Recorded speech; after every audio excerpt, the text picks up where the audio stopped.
All right, and we're live. Hey, everyone, and welcome to Whiskey Charlie, the Wargame chat, a live show every month on YouTube. I'm Mo for Mo's Game Table. Joining me tonight are my co-hosts.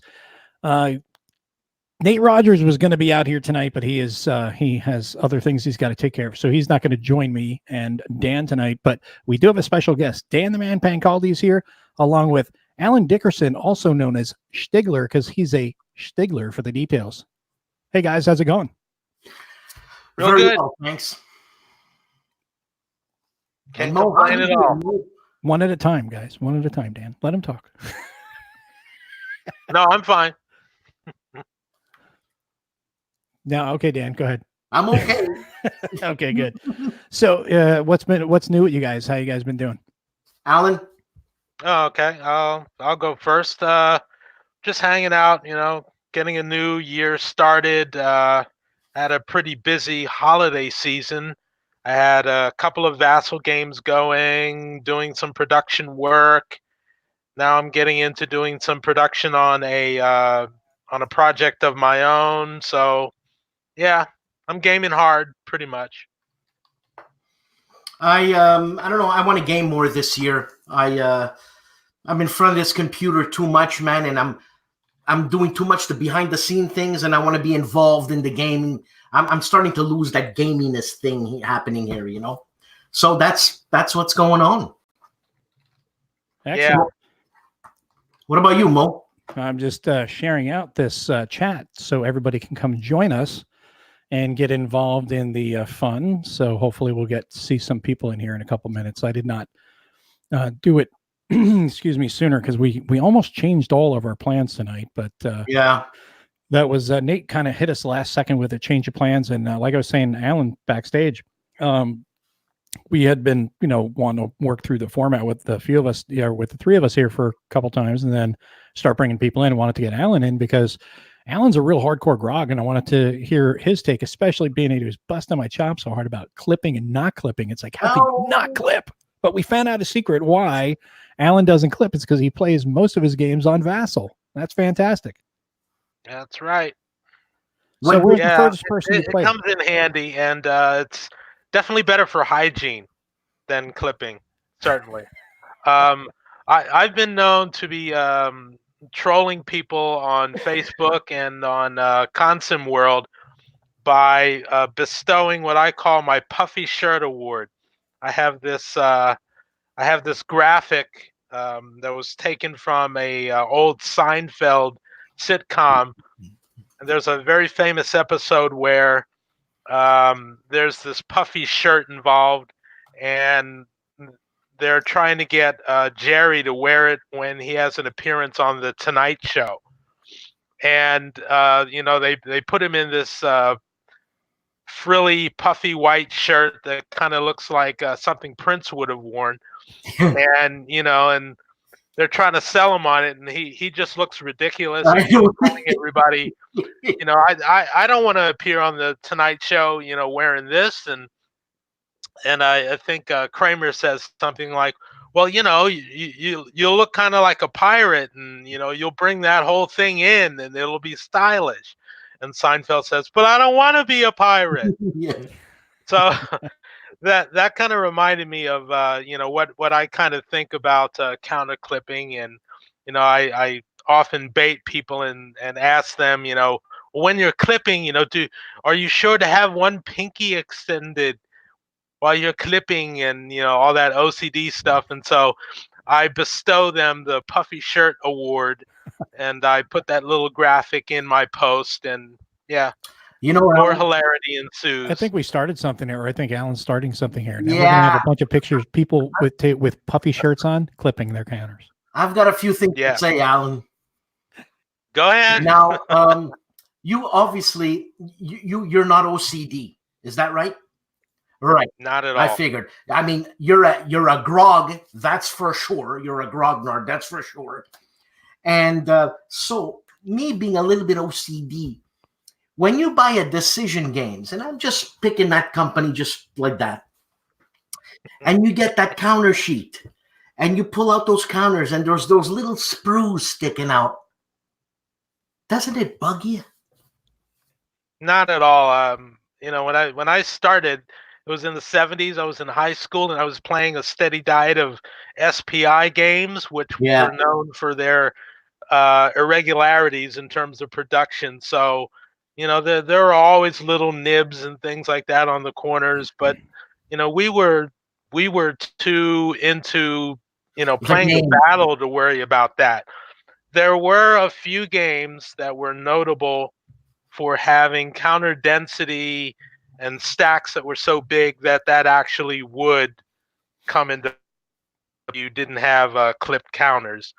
I think it was Invasion Moscow or something like that, where it started with this huge front somewhere like in Poland or something, and there were skyscrapers from the North Sea all the way down to the Albanian border or something, and just stacks and stacks of like 10 counters each. Ooh. And so with a game like that, okay, I would grant you that it would probably come in handy to have well manicured counters. And But you I don't know. I can't really see it being a problem in most games. And I'll also add that I've seen a few video bloggers who do playthroughs live, and some of them make use of tweezers when they play. you, And you that makes me laugh when you have one of those games where there's like 10 counters on the map, maybe one stack that has 2 in it, and here's this guy reaching out and then fumbling the 2 counters that he picks up. That always makes me laugh. But, Tweezer foo is not good. That's what it is. You're a real grognard there, Alan. oh yeah, I mean, Very, you're very hardcore, man. You're hardcore. Yeah. I want to show you something. I want to get something. I'll be back in 1 second. I want to get something. okay.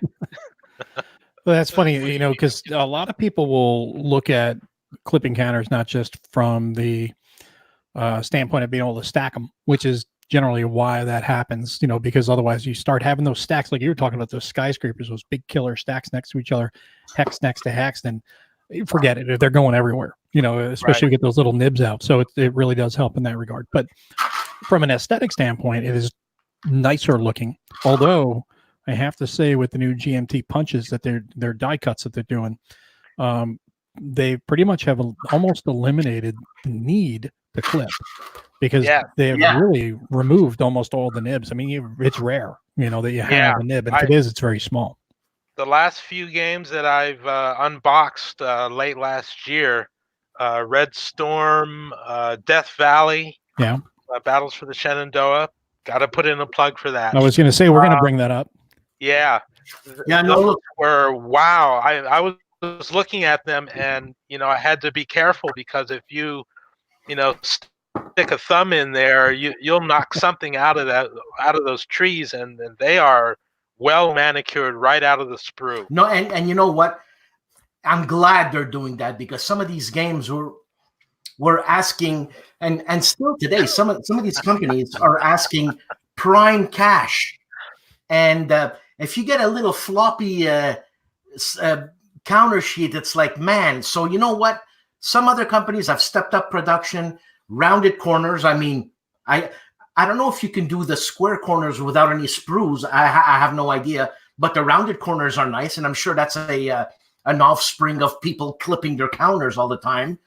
And what I just went to get right now, there's a friend of mine. His name is he's a designer, Carl Paradis. I think you guys know him as Carl Paradis, but it ain't Paradis. Carl Paradis. So Carl Paradis, aka Paradis. That's what I'm going to call him now. Paradis. Dan told me to say Paradis. No, he's the no enemies here. The no retreat. Okay. But he's got a bit of a phobia, and he can't stand tweezers. When he sees people with tweezers, he loses it. Okay, he loses it.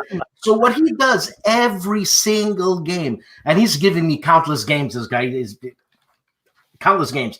Is, I don't know if you can see it here, but this is Normandy 44, and he doubled up the counter sheet. So this is 2 counter sheets. So the game comes with 2 counter sheets, but these are 4 counter sheets, and he just glues it on top of each other, so you can make a thicker counter, so you can grab it with your fingers. Right. All the games are like that, and he's got like 2,000 games. So, Wow. yeah. Why doesn't he just play block games? Ah, Right? There's no clipping involved, and they're nice big chunky blocks. oh, don't get me started on the blocks. Oh, No, he can play. bad. He can use blocks in place of counters. He can just put stickers on both sides and use them like giant counters, which is what he's doing there if he's making them that thick. But I like. See, I'm of the mind that, and you're gonna laugh because you were just saying this. I do play with tweezers, not always, but a lot of times. Most of the time, I'll play with tweezers. Hell, I even use my tweezers when I'm sorting my units when I'm punching it to put them in stacks. I'll just do it because I've actually found it to be faster. Yeah, than no, I punching Do you with my use fingers. tweezers to actually load them into the counter clipper? No, not to load them in a counter clipper. I've not gotten that adept yet, but Who to put invited them in stacks when I'm putting the when I'm breaking down the units based on their arrival turn and all that stuff. When I put them on the sheet, so that way I can put them in the counter tray, I'll just throw them up on that a lot of times because I find when I do it with my fingers, I'm actually more adept with tweezers than I am with my ham-fisted fingers because I will knock crap everywhere. Good thing I'm not like a brain surgeon or something like that. Now, Alan. Yeah. Going back to those like super stack games of old, and even today, I guess less so, where they would stack a huge skyscraper worth of chits. I see less and less of that, and I don't know how that is convenient in any way possible. No, it's not. It's just some games, probably tactical games where you have a lot of status markers, strength point markers, all kinds of different markers, and you also just have tightly packed units. Say, something from the 19th century or 18th century where the tactics are all linear.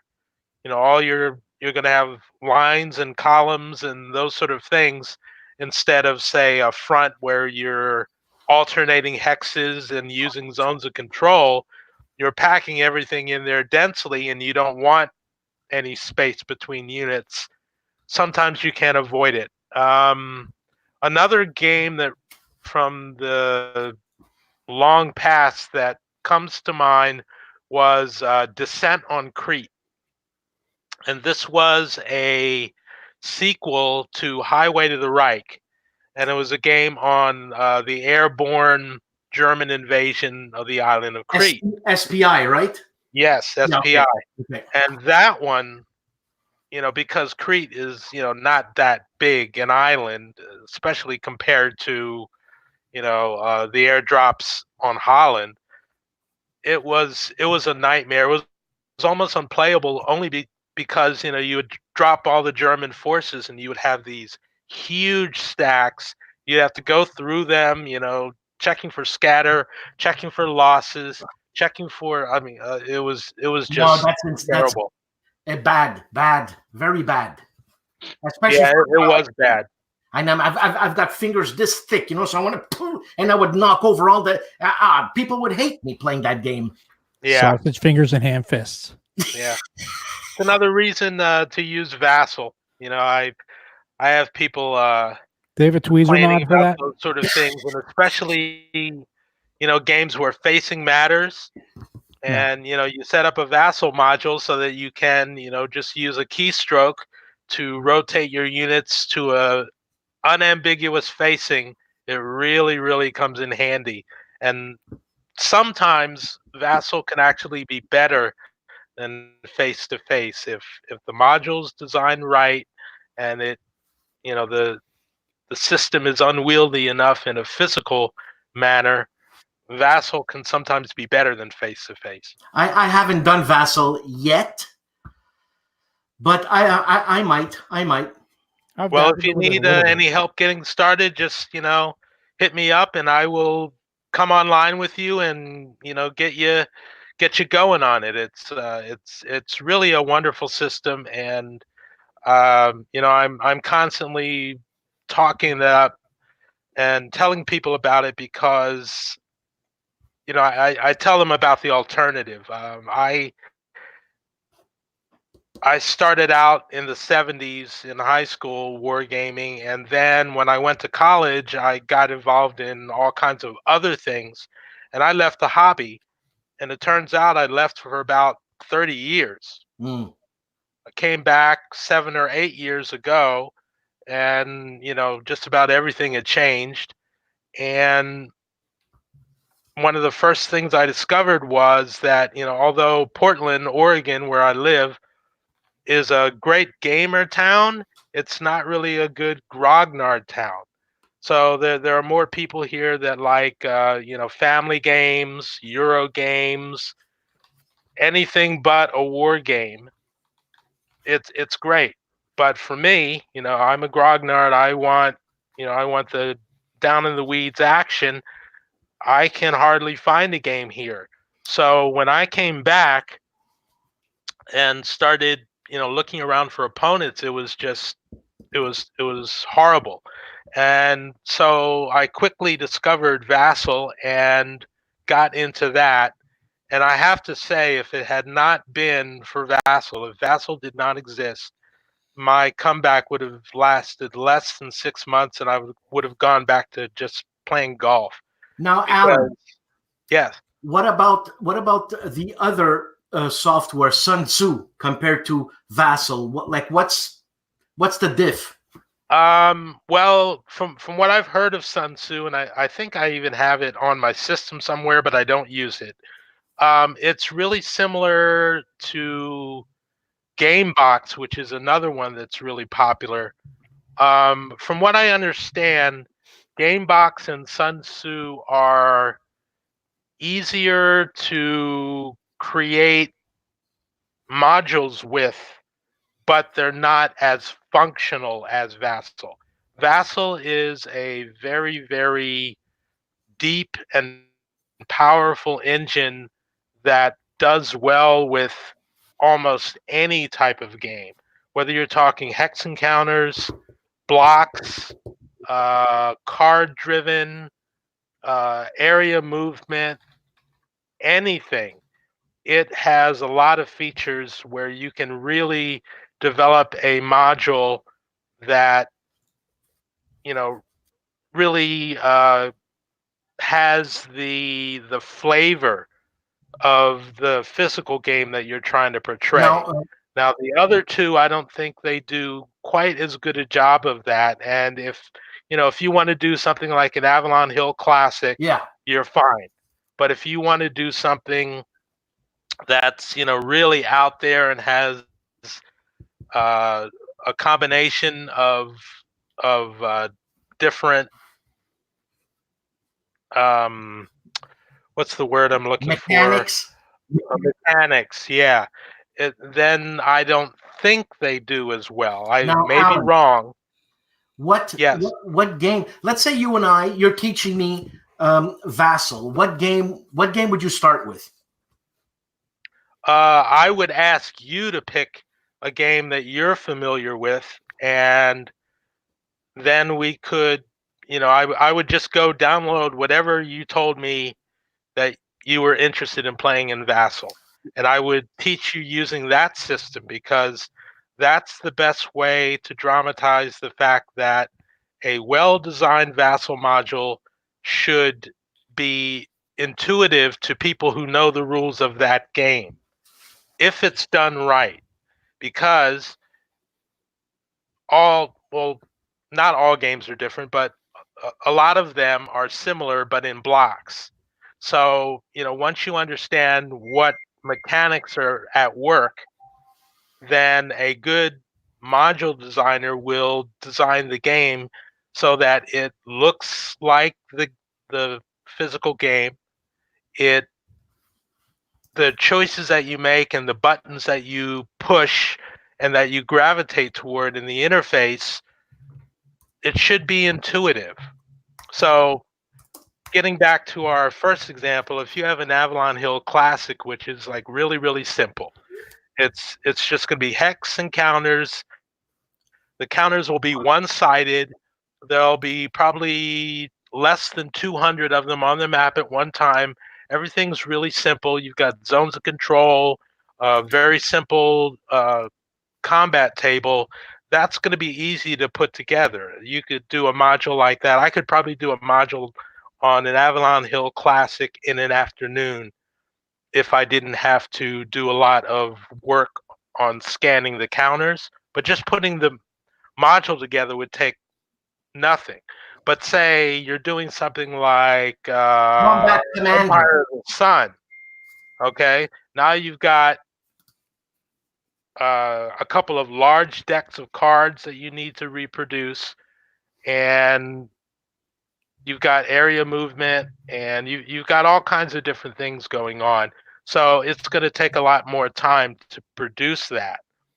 But if you're a good Vassal module designer, you owe it to the players to do it right and take some of the onus off of them. For instance, if you have a game where, you know, setting it up 2 maps or 3 maps or something like that, and you're putting all these counters on, you could easily, if you're playing face to face, go through an entire afternoon just doing setup.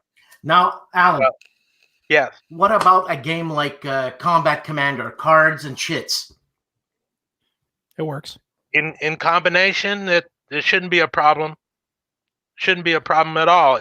You'll probably just have to have buttons to push for your various card displays. You'll want to set them up so that they don't cover over the map, and that's where, you know, having a second monitor comes in handy, where you can have one monitor for all of your displays and another monitor for the map.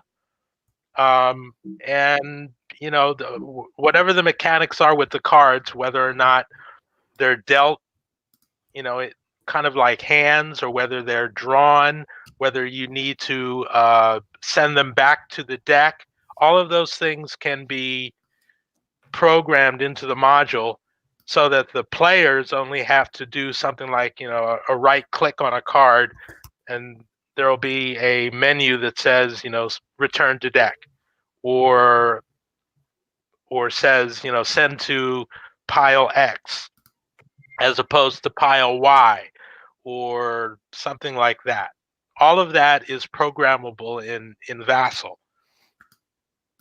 See, that's one of the things with Vassal. I've dabbled with it. I've not, you know, dug into it at the level you have. I've dabbled with it, generally Solitaire, you know, because I'll just set up a game and then I'll just kind of push things around. And if I want to check out a game real quick, I'll do that. And I'll say, okay, this is what it looks like. This is what it feels like, before I even pick it up, you know, or if I just got it before I, it's great for previews. Yeah, it's exactly. Really good for previews. And in fact, I've used it a few times to kind of help me make a decision as to whether I wanted to buy something. Now, there is a gentleman's agreement with Vassal users where if you play a game with Vassal, one of the players should own a physical copy of the game. Yeah. And also, when you're building modules, I always make sure to leave out some crucial element in the game so that people can't basically just use it as a replacement for virtual copy of the game without buying it. Yeah. So, for instance, I do the modules for the Great Battles of the American Civil War series. And when I build the modules, I leave out the charts and tables. So, you know, if you look at my modules for any of those games, you won't find the fire tables, you won't find the shock tables, you won't find the terrain effects, because I'm assuming that you have a copy of the game and you have all of those on foldouts from your game. Yeah, and that's the way it should be. If you're in a situation where one player owns the game and the other one doesn't, well then, you know, you can pass around PDFs or something so that, both players have everything. But you don't want to release something that's going to take food off the table of the publisher. I'm a firm believer that if I do get a Vassal module on spec just to check something out, and I decide that I like it well enough that I want to go out and find an opponent and play, then I can dip into my wallet and I can buy a copy for myself. Yeah, that's what I do. Like I'll do that same thing where I'll get a Vassal module, just test out like Solitaire, and then I'll say, yeah, this looks like it'll be for me, and then I'll go buy the game. Now, Stig, to change the subject. Yeah, great for learning. To change the subject from Vassal, what games are you playing right now? Me? Yeah. Oh, let's see. Well, I just got done with a game of First Winchester, and that also comes from the Death Valley Battles of the Shenandoah Who's the designer? set. That would be Greg Laubach. Okay. With an assist from Bill Byrne. A big assist. Okay. And originally, it's the series designer is the late Richard Berg. Yeah. Okay, that's what I thought. Yes. Yeah. Mo, what are you playing? Over Christmas, I played a game of First Winchester with Vassal with a guy named Pepe Moya, and he lives in either Spain or Portugal or somewhere in the Iberian Peninsula, I think. And we got through a game of that really quick because I found it was the first time playing Vassal with him, and I found that he was a very, very responsive Vassal player. We turned around on average one file per day between us. Wow. And sometimes one file might contain multiple activations. And activations are kind of like a turn within a turn of a game in that series. So one turn you might have, say, 12 total activations divided between the Union and the Confederates. And the order of which, it's part of the system that you don't know what order the forces will activate in. So you draw them from the hat. It's a chit pull mechanism. And so sometimes, you'll get consecutive activations for the same side. So in which case, if you're playing on Vassal and you're recording your moves for your opponent, you finish one activation and then you draw the chit and it's your side again. You just keep going until you get to a point where you have to stop. You have to either ask for a reaction or you draw an activation for the other guy's side in your log file and send it to him. Ooh. This is a big giant box. Let me tell you really something. Mean, that's huge. That is a huge box. I haven't received it yet because Canada Post is ridiculously slow, like insane. Yeah. And how much? Only ain't paying you guys $1.74 a day. Oh, that's American, that's hard. Which is what, $50 Canadian? Oh man! Oh, you're just laying it on thick. No, It's true. It's horrible. It's I don't know. Like what is Mark Walker? He said, Dan, I'm gonna send you the Yeah magazine. I think it was like a month and a half ago. You'll have to pay duties on it and stuff like that too. I'm sure of it. Sometimes I get dinged with duty. Once I got a package from. Didn't sound good. You get dinged with duty. Whatever. Once I got a package from Lock and Load, and I had to pay $300 in duty. Wow! So about $12 American? No, it was Canadian. It was about $20 American. Yeah. I have a friend who's from Vancouver, Canada, and he's a collector. He's always buying stuff, And what he has done to avoid some of the postage costs and some of the other rigmarole is that he has rented a PO box In the in States. Washington Yep. State, Yeah. and he will, drive down from Vancouver and pick up a bunch of stuff and then drive back, and it's cost effective for him.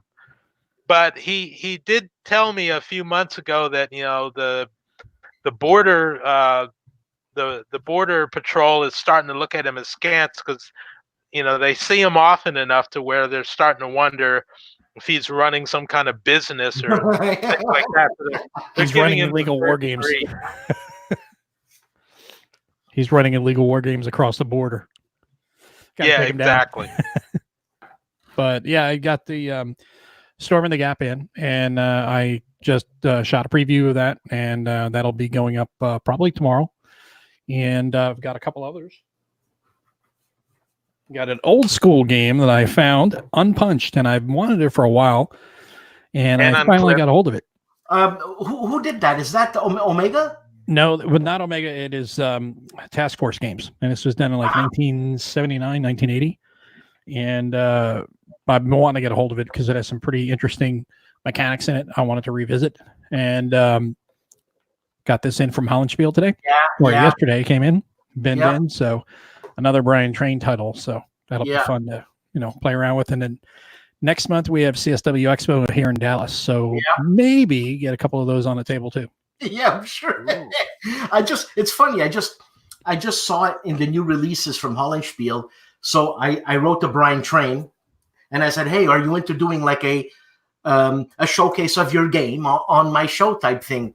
Funny thing, man. And he writes back. He says, I don't like my voice, and I don't do good interviews, and I don't have any camera or nothing, so I'd be doing this. So all I said is, okay. Brian said that? Yeah. I mean, he's a good interview. That's what I told him. I said, come on, I like your voice, and you're pretty too, and come on, let's get on. Anyways, he's going to let me know.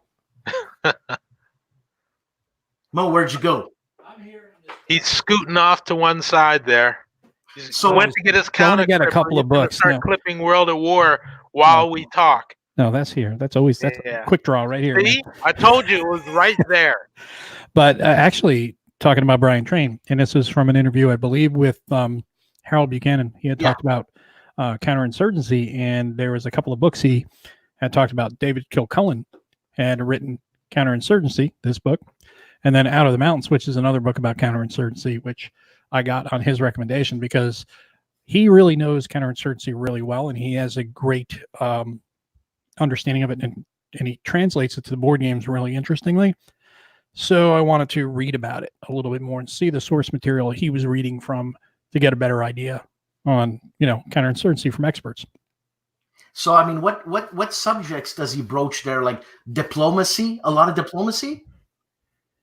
No, I mean, I have not read through both of them yet, but counterinsurgency is, it's just such a complex subject, but simple at the same time, because if you're the insurgent, it's one way. If you're the counterinsurgent, it's another.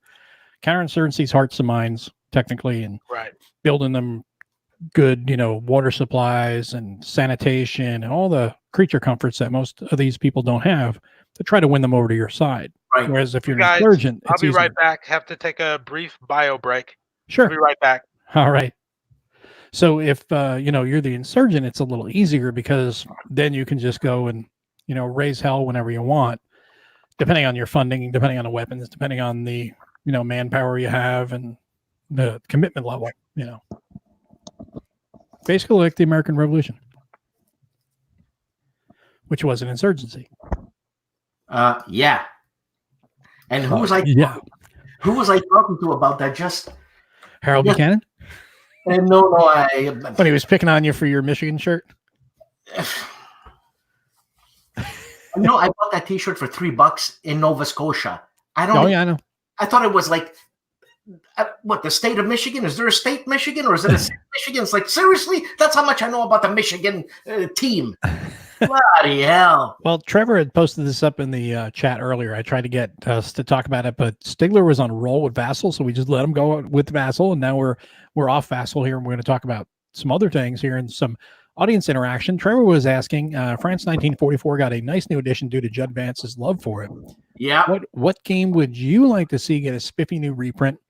Mine is We Must Tell the Emperor. That is a fantastic choice, Trevor. What about you, Dan? Me, you know what? I'm gonna go stupid here. I'm gonna say ambush. You're gonna go stupid? Yeah, I'm gonna say ambush. I agree. I totally agree with that. I've wanted to get ambush for the longest time. I had it years ago. I think I was maybe 12 or something like 12 or 13 years old. And I got it. My uncle bought it for me.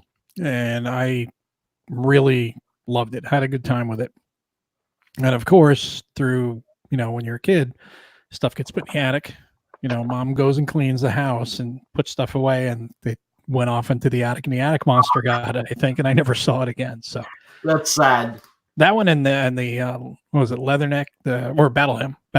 Yeah. That's the one I want, obviously more than Ambush, but I would love to see both of those reprinted. Another one I'd like to see reprinted would be, even though I've got it, Vietnam 65 to 75, just because everyone loves that game so much, even though it is a very long playing game. I think maybe it could be revisited a little today to kind of shorten it, tighten it up just a little bit, even if it's just tightening with through some of the scenarios.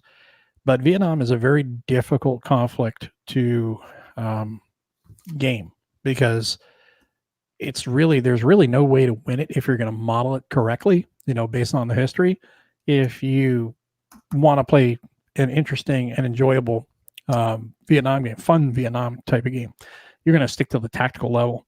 You're not going to go to the maybe the operational level, but you're not going to go to the entire war, because it's just, then you're fighting at the level where you're battling hearts and minds, you're battling the sentiment back home and all that stuff, the political aspects, and that's where you realize it's a quagmire. You just can't win.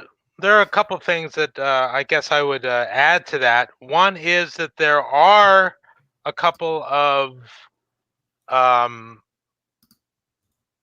war level, or the length of the conflict level simulations that are well regarded both in the past and recently released. There are a couple of them that are fairly well regarded. So there's that. But I find that the biggest problem with Vietnam war games in general is the main problem with the American involvement in the war in real life. And that is that the Americans expected to wage that war in terms that they understood, through technology, their forces, what they thought they needed to do to win, which was to force the North to capitulate and stop fighting. But they completely failed to learn the lessons that they could have easily learned from the French, who had just been kicked out at Dien Bien Phu in 1954. And they could have maybe studied the culture a little bit, and they would have learned that Vietnam and the environs had been being invaded for 1,000 years, and the people never gave up during that 1,000 years. So the French certainly weren't going to, and neither were the Americans, weren't going to just walk in there and change things and put a McDonald's on every corner. It wasn't going to happen. Front towards enemy. Yep. Have you done it? I have it, and it is going to be getting played next week, but next month at CSW. And I've even kind of touched it up a little bit. You touched it up?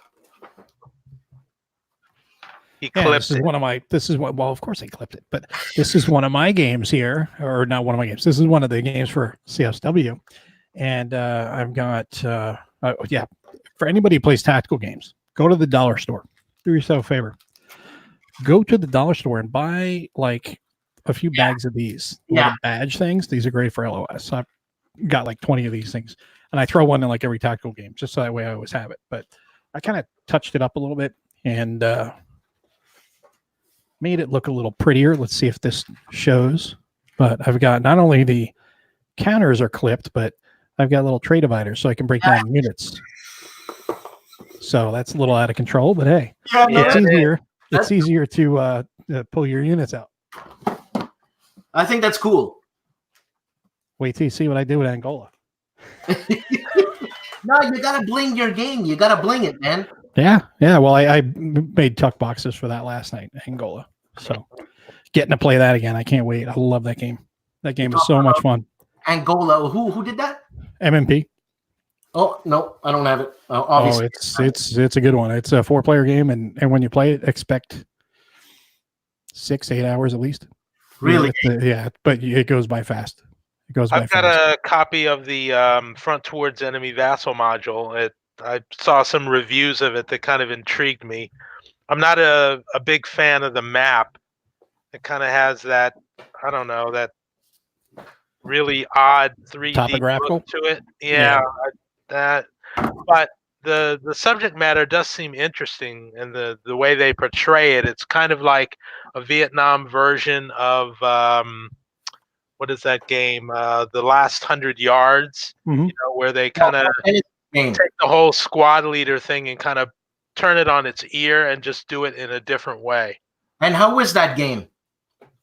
The Last 100 Yards, fun. I got a copy of it last fall, and I played one game via Vassal, and that one also went really quickly. And I started out like totally on the wrong foot. I had bunched up my forces, and so I was kind of on the back guys. foot. I'll be right back. I've got to take care of my dog real quick. Oh, okay.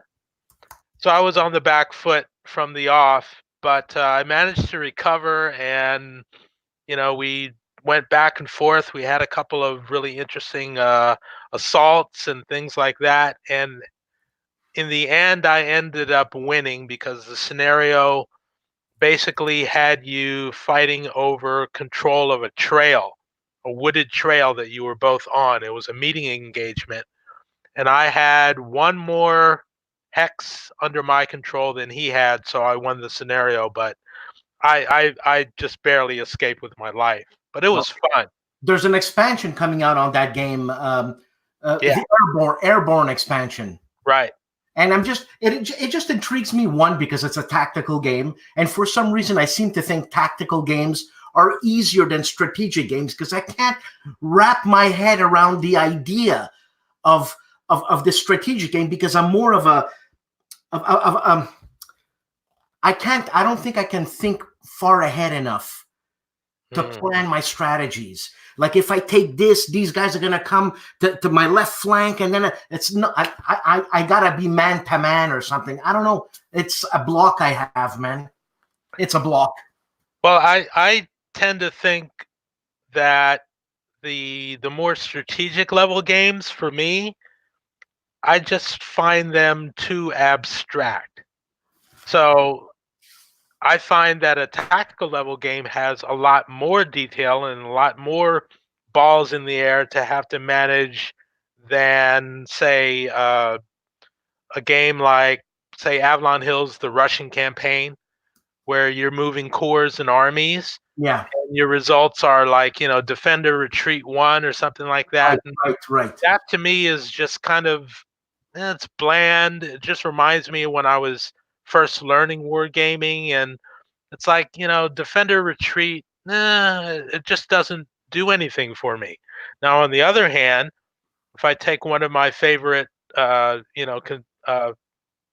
Civil War tactical games, while I'm playing, I'm building a narrative. Yeah, right? Exactly. So I can tell you, instead of, my Union force pushed the Confederate force, back and won the battle, instead of sounding that dry, I can have details on, which units were involved, whether they came in from the flank, whether or not there was terrain that made the difference, a ridge or a gully or something like that. I can talk about the fact that one side had muskets and the range of the engagement was 300 yards, which made the muskets all but now, impossible to hit with. But Alan, the rifled muskets, they were still hitting. Alan, which game are you referring to, and specifically? Specifically, Great Battles of the American Civil War. And when you say it's tactical at what level? It's Civil War at the regimental or battery level. So each counter would represent a regiment of anywhere between, say, 200 to 500 men, or a counter could represent a section or a battery of guns. So up to, say, 6 guns, and maybe as small as just 1 gun in batteries. Other things that are important are command control. So you'll have brigadiers commanding your brigades. You'll have divisions commanding your multiple brigades. You'll have corps made up of divisions, right? And you got to keep all of them in the tree, the organizational tree, and keep everybody in command. All of that matters. So weapon type matters, terrain matters, whether you're going up or downhill matters, small scale. Yeah. Now, what about solo games? You play solo games, man? No, I'm not a real big fan of that, only from the standpoint that I think games are meant to be played competitively between 2 people.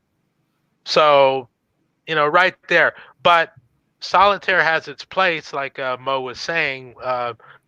One of my favorite uses of a Vassal module is to use it to play Solitaire and actually learn the system, work out some of the kinks, so that by the time I'm playing opposed, I kind of, know what I'm doing a little bit more and can play better as a result. Now, Joe, Stuka Joe, you're on, eh? I'm on. Joe, stop parading around in your underwear. Hey, Joe. Hi. How's it going, Joe? Hey, Joe. All right. I was waiting for Mo. Sorry, my wife texts me in my office and she's like, "Could you let Rex out, our boy dog?" This is not my underwear. I got to do a disclaimer. This is a PG show, no. Okay. Not till Dan gets started, and forget it. He becomes our he's our resident angry Canadian, so we let him go. How you doing, Joe? All right. How you doing? I'm good. Hey, nice how you doing? Hey, good. Nice T-shirt, Joe. Oh, this is That's I know. Nice. Bellota. I was at Badajoz at the 3rd Bellota Con. This is Sergio is the host of the convention. He has his wargaming channel. Oh, that's the guy. Okay. I got a face now. So I was there for like 6 days. Very nice. Volko Runke was there. Luke Billingsley, he's Gene Billingsley's son. There were some French designers also, and had a great time. Now, how was the ham? Oh, the ham is great. I mean, man. What we eat here is something else. Yeah. It has the color of ham or something, but it's not ham. It got Dan going on that prosciutto pretty bad. No, I'm a huge fan of prosciutto, like really good prosciutto, and it has its place. And people were talking about the Siberian ham, whatever. And we go to Costco and we see 12 pieces, thin pieces, about 3 times the size of a stamp. They were $1.50 a piece. Oh no! And it was delicious. It was sweet, without being sweet, and it was rich, melt in your mouth. Oh my God! For $1.50 a slice, it better be damn good. Imagine how small the slice was. Yeah. Yeah, at Costco crazy. they have the leg now. It's like $500. Yeah. Yeah, and you know what? If you buy that leg, you better know how to cut it. Because if you cut it too thick, you just wasted all your money.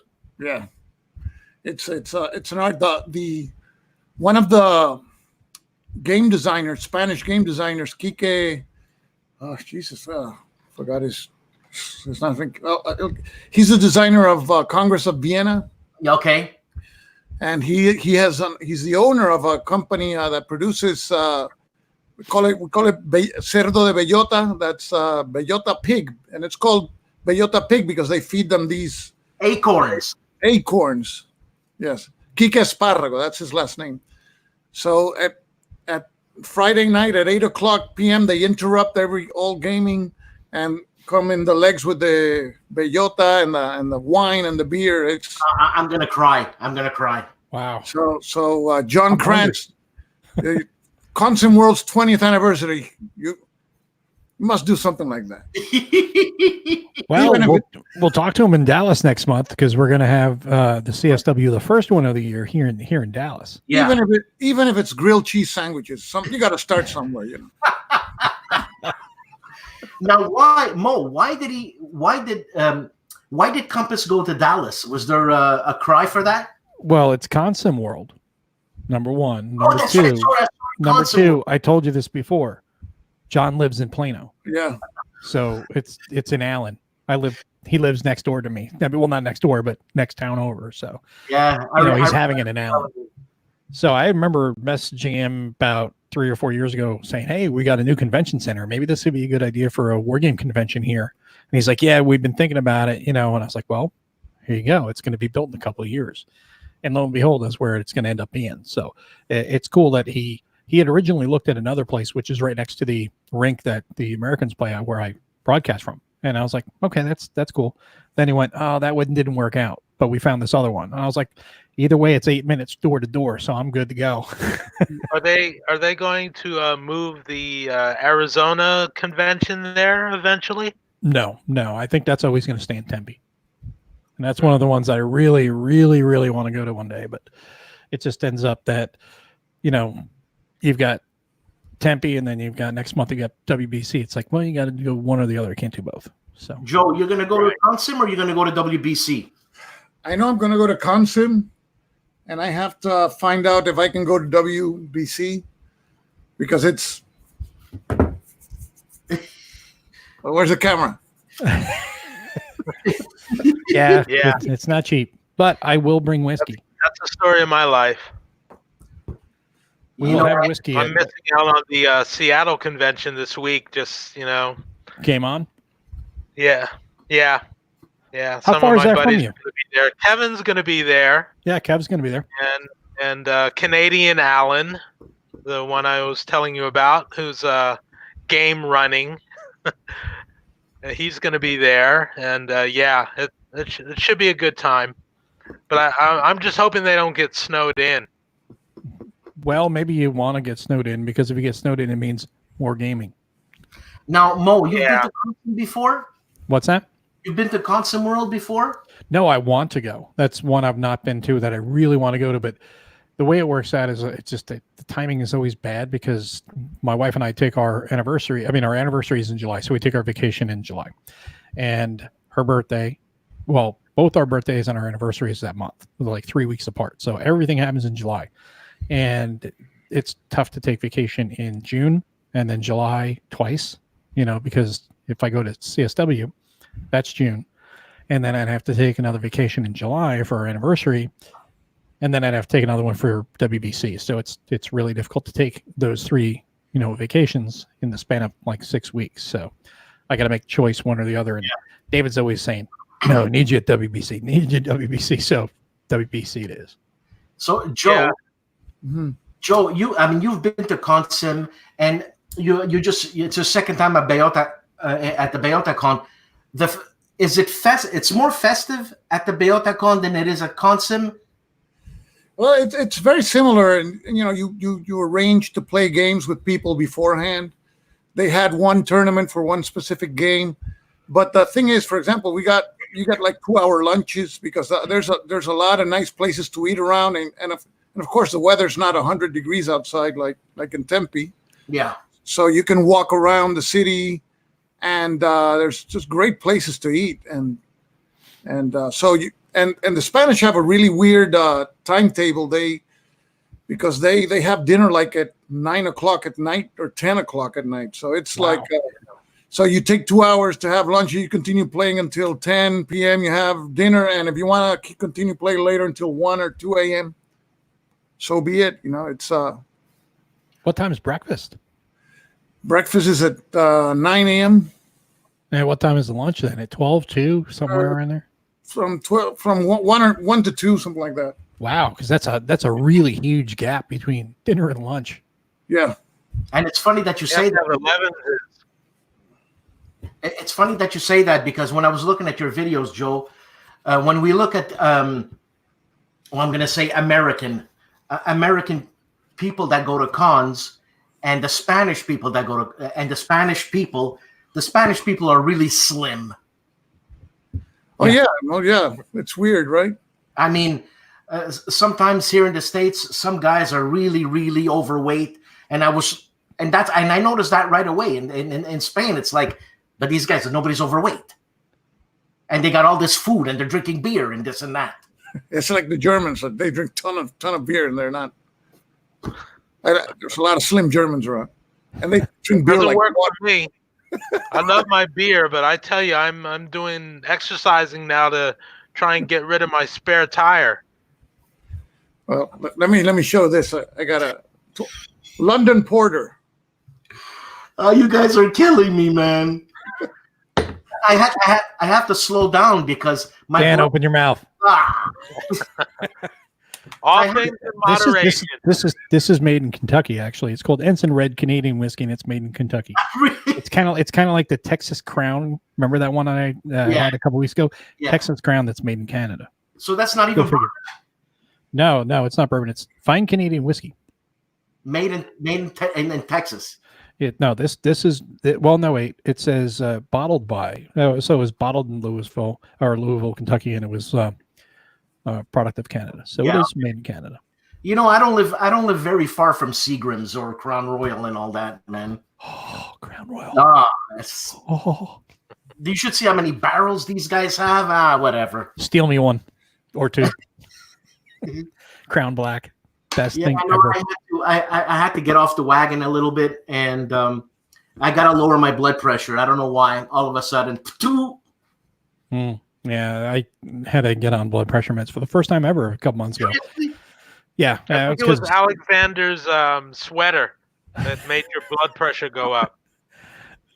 Well, I think it's his arm wrestling thing that made his blood pressure go up. But I did that. I did that off the cuff like that because Alexander's got really weird taste in clothing. Yeah. Tell you. That he does. Bloody hell. So, Joe, man, what games are you playing? We were talking about games that Alan was playing there. The thing is, right now I have like a backlog of videos I have to make, and what's been happening to me is that in the good old days, I used to do more videos because they were like simpler and easier to put out. And now that I complicated my life doing more complex things, I have like a backlog of games. And really, I'm thinking about going back to the simpler days where you just had a little short intro, then you just shoot the damn video. And then if you have to add some little text and some transitions, that's it, instead of writing a script. And the game has these many counters and putting photographs, and it's a pain in the ass. So Joe, I really enjoyed one of your first videos. I think you had the camera on your eyeglasses and you played the Zulus on the Rampart. Oh yeah, I have that camera. Life was simple. It was a great video, man. Great. I discovered that. I thought that by putting a camera on your cap, you could have a steady base. But the thing is, when you're breathing, the camera moves. So it's not as steady as you would think. I enjoyed it, man. So that one was kind of it was experimental, but I'm thinking about going back to the sim. I mean, the videos are going to still be the same way. I'm going to still use my table, but instead of doing this script and stuff, I'm just gonna play the game. I'm gonna do more extended examples of play. I just follow the instructions. I've seen the people like those, and you know the thing about all these fancy stuff just it takes a lot of time. And I got a backlog of games. I wish you could see. I got Crowbar, Interceptor Ace, Napoleon's Last Battle, Frontiers Wars. What's this? Westphalia. I got Richard III, and then Front Toward Enemy is the one I'm doing now. It's funny we're talking about. And you have no Academy games because Uva's on chat. Uva, and he wants schnapps. We need to get Uva on here. I want to bring Uva on. Now that's it. We're gonna bring Uva. So the answer is no. I'm not playing any games. Yeah. Your videos are great, but you make your bed and you sleep in it, huh? Yeah. Meaning you wanted more production. Hey, you need a team. Yeah. I'll get the team when I retire. Now it's. But yeah, you know, learning you were saying, that lesson that to produce 1 minute of video, you're talking about 3 hours of editing. Yeah, that's the whole point. Now, I want to do like a 20-minute video. It comes out to like the 3 hours of production. And in the good old days, I just start filming.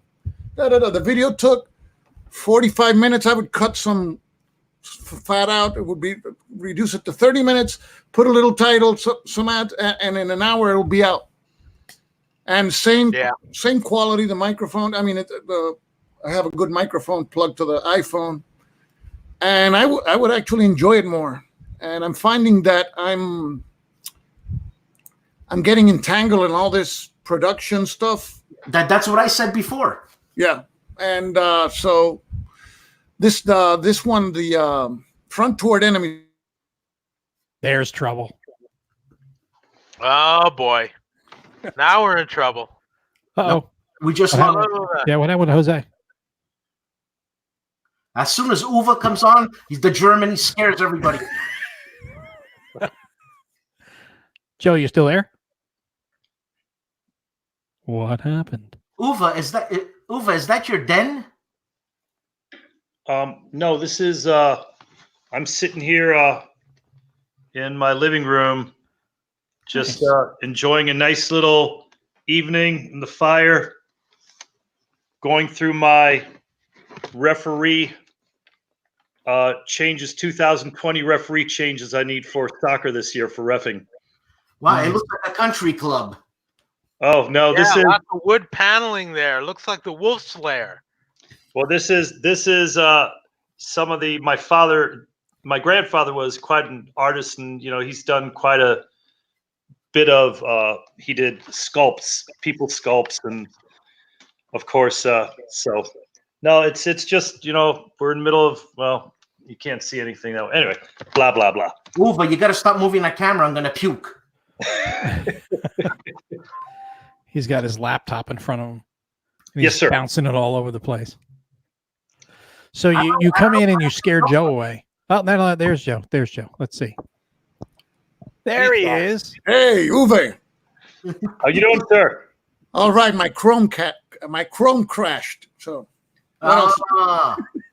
I thought it was Uva's fault. No. Dan's So just trying to blame it on Uva. Uva, we were talking about what games we were playing. What games are you playing? Right now, I'm playing. It's I love it. It's a RPG. Monopoly. Mysterious House or Mysterious. Oh, Mansion of Mystery. It's a really cool group role-playing game with all app-driven. You're playing a board game and you're trying to. It's like a Cthulhu type of environment, and then we've got a really good D&D 5 game going on, and Nice. then we're setting up the War Room. I got that a few months ago, so I'm really looking forward to playing the War Room. Oh, really? Nice. You know, that's that big circular game, the Axis and Allies, the new Yeah. one. Oh yeah. You have the croupier rakes and all that stuff to move all the pieces across the board. Yeah, so I haven't gotten it set up yet, but I keep on. Oh, and then we just played Russian Rails. If that's a phenomenal game, also. That's a 18xx game. No, that's a Euro game. So sorry. What's that? Contribute to the tip jar, Uwe. Oh man, It's what the Muggles play. you know, I play Euros too, man. Oh, I do too. And there's a two grognard silent. Stigler is a closet Carcassonne player. Let me tell Oh you. man, are you? Do you play Carcassonne? No, I was just doing it to bust his chops. I love Carcassonne. I do too. Yeah. Carcassonne. I don't even even know what that is. You don't Am I even know what that is. My favorite new game. I don't know what that is. What do you want from me? My favorite new game is Space Base. It's a simple but such a neat mechanism and the way it plays, and it is one of these games where everybody who plays it, it's so easy, but everybody gets totally captivated.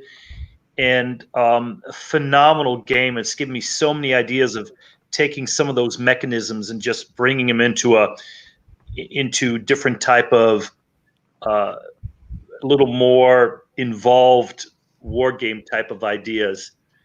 And phenomenal. That and Gizmo. I was really impressed by the design of Gizmo also. But Space Base, everybody who's listening, you got to try it. It's just a fun little simple game. Who's the designer? No, I don't really. I'm not a guy who watches who designers are. I'm sorry, or who makes it, but I'll remember the name, and it's very well designed. I have it somewhere. I could probably go pick it up.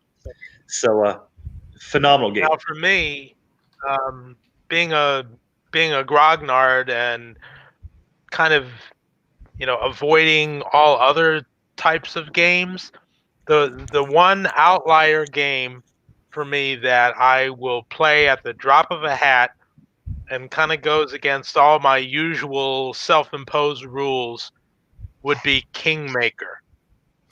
That's about the only. Avalon Hill. Yeah, Yes. it's an old Avalon. Okay. Yeah. Yeah. It's about the only given or card-driven game that I have, and it's got area movement instead of rigid hexes. It's got power politics in it. It's got all of the things that ordinarily I wouldn't even bother with, but I got to tell you, it is the most fun you can have with your clothes still on. It's just a great game. It has the ability to turn good friends against each other while you play, because just backstabbing and lying and cheating and all those things are just, you have to do it just to survive, let alone to win. Sounds like And diplomacy or just junta. fun. Yeah, those games are brutal, man. There's Uwe. I don't know if you've played this. I can't see it. Robinson Crusoe. Oh, Robinson. Yes. Ignacio's Yeah. game. I have it. Yes. I think the game is fantastic. I have never won a game yet. That's what I hear. That it's fantastic, or that he's never won a game yet. Both. Well, yeah. Well, there is one game that I'm actually interested in, a Euro, that I heard good things about, and I don't know if anybody's heard about it here. It's called One Small Step. Stop it. Space exploration. It was like, I'm just about to drink my schnapps, and you bring it up. Follow? That's Compass Games, isn't it? Wait, Wow. Decision Games. That's Decision Games. Yeah. Yeah. No. I just put an update on saying, because of the virus, the coronavirus and all that, The zombie there's outbreak. going to be some delays in them shipping and Yeah. all. And, that's making me nervous as crazy. You don't know what's going to happen. I was just talking to David about that, a couple weeks ago when this whole thing first hit. And I said, good thing that there's no games currently out there. And then I thought of you, and I was like, well, Uva's got one small step out there. So it's like, I hope that doesn't get caught up not only in Chinese New Year's, but then you have to deal with the coronavirus, that outbreak and the after effects of that, because you never know how long that's going to, the residual effects of that are going to be felt, because they already said they've kicked New Year's, an extra week?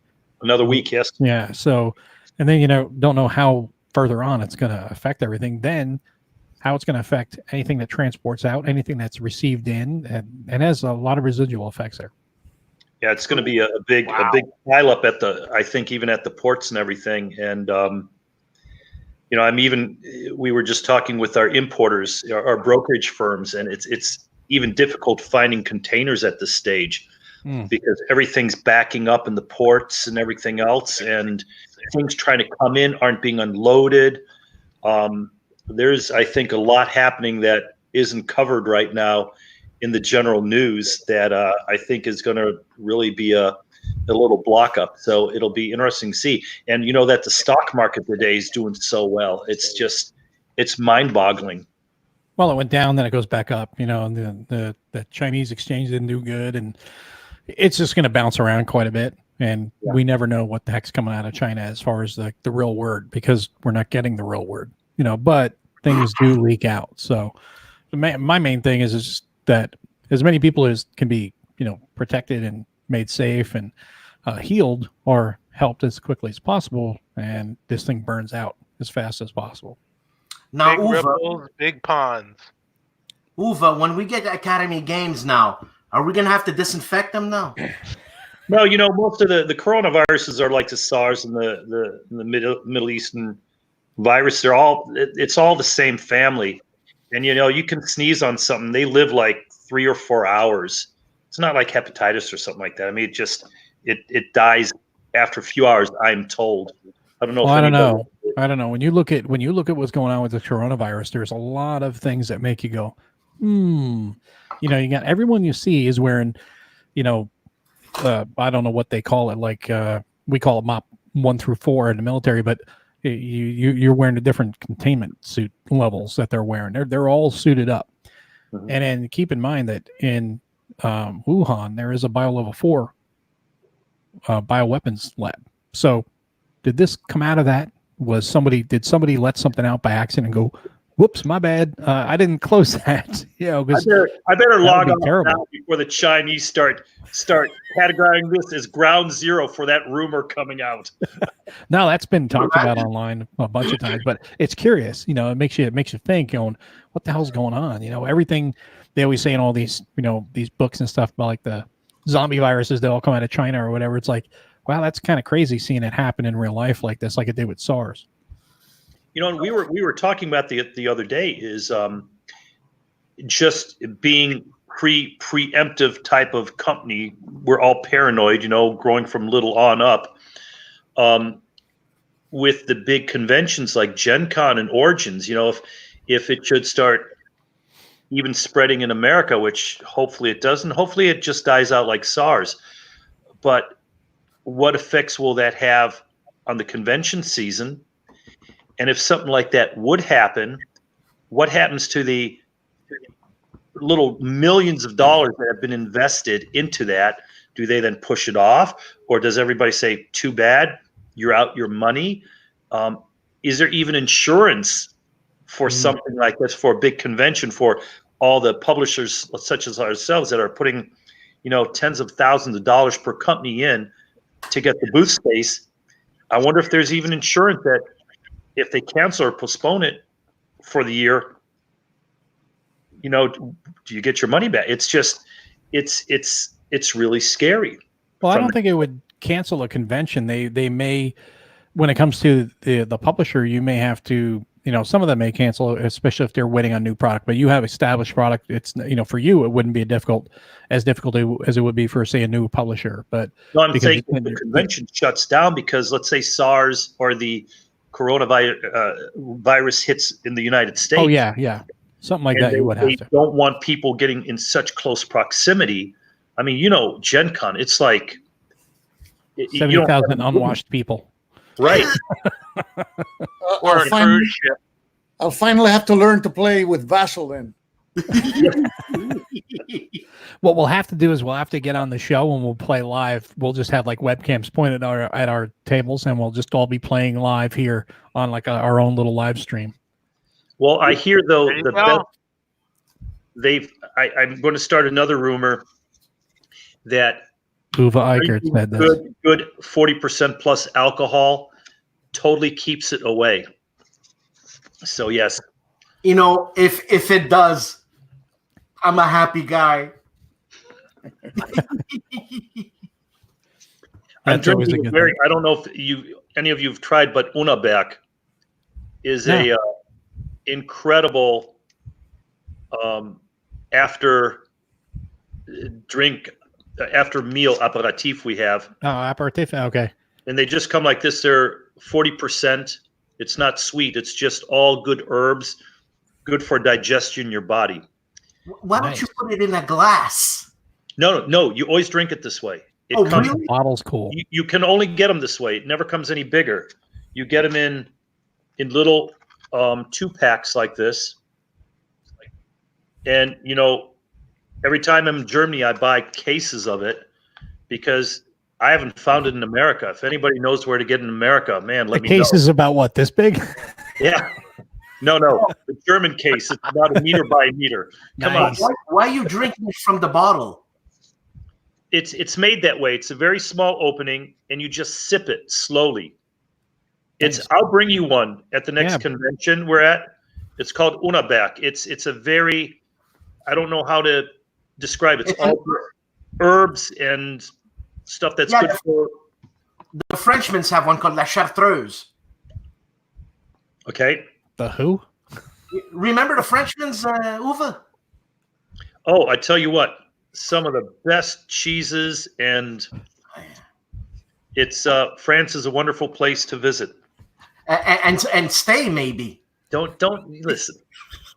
I As knew they he was going to go there. Germans do two things well now. They drink beer and make cars. And make beer. It's the peace-loving nation of the world. And make good beer, too. And games. Is that German Unterberg games? from Bavaria by any chance? I don't know. I don't know where it's made, but it's. Now, is it only available in Germany, or can you get it here in the States? I've never seen it in America, but it's. I've never. Because we're all like saying we want you to bring this to a con for us, and you're not going to have enough bottles to go around. You know what? I will bring some, and I will. It is definitely something to try. I don't know if many people will like it because it's a very different taste. It's a Kräuter liqueur, and I shouldn't say liqueur because it isn't sweet and only 20%. It's a 40% or 38% alcohol. So it's anyway. I'm sorry to. No, Uwe, Alan. Speaking of which, Alan said Bavaria, and it made me think of something. First of all, this is a two-pronged question for Uwe Eickert. So Uwe, why do Germans make fun of Bavarian people?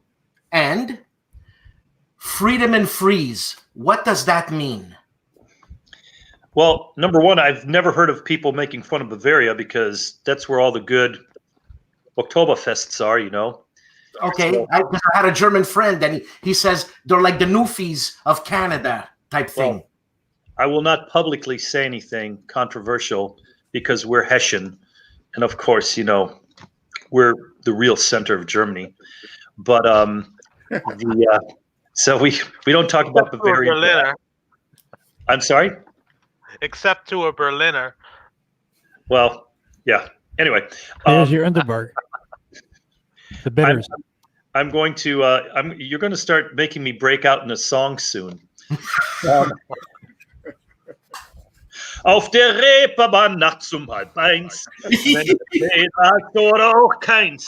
Wait, hold on. Before you're going to do that, have another drink. Joe, get cranking on the piano. Dan, accompany on the percussion, and we got a band going.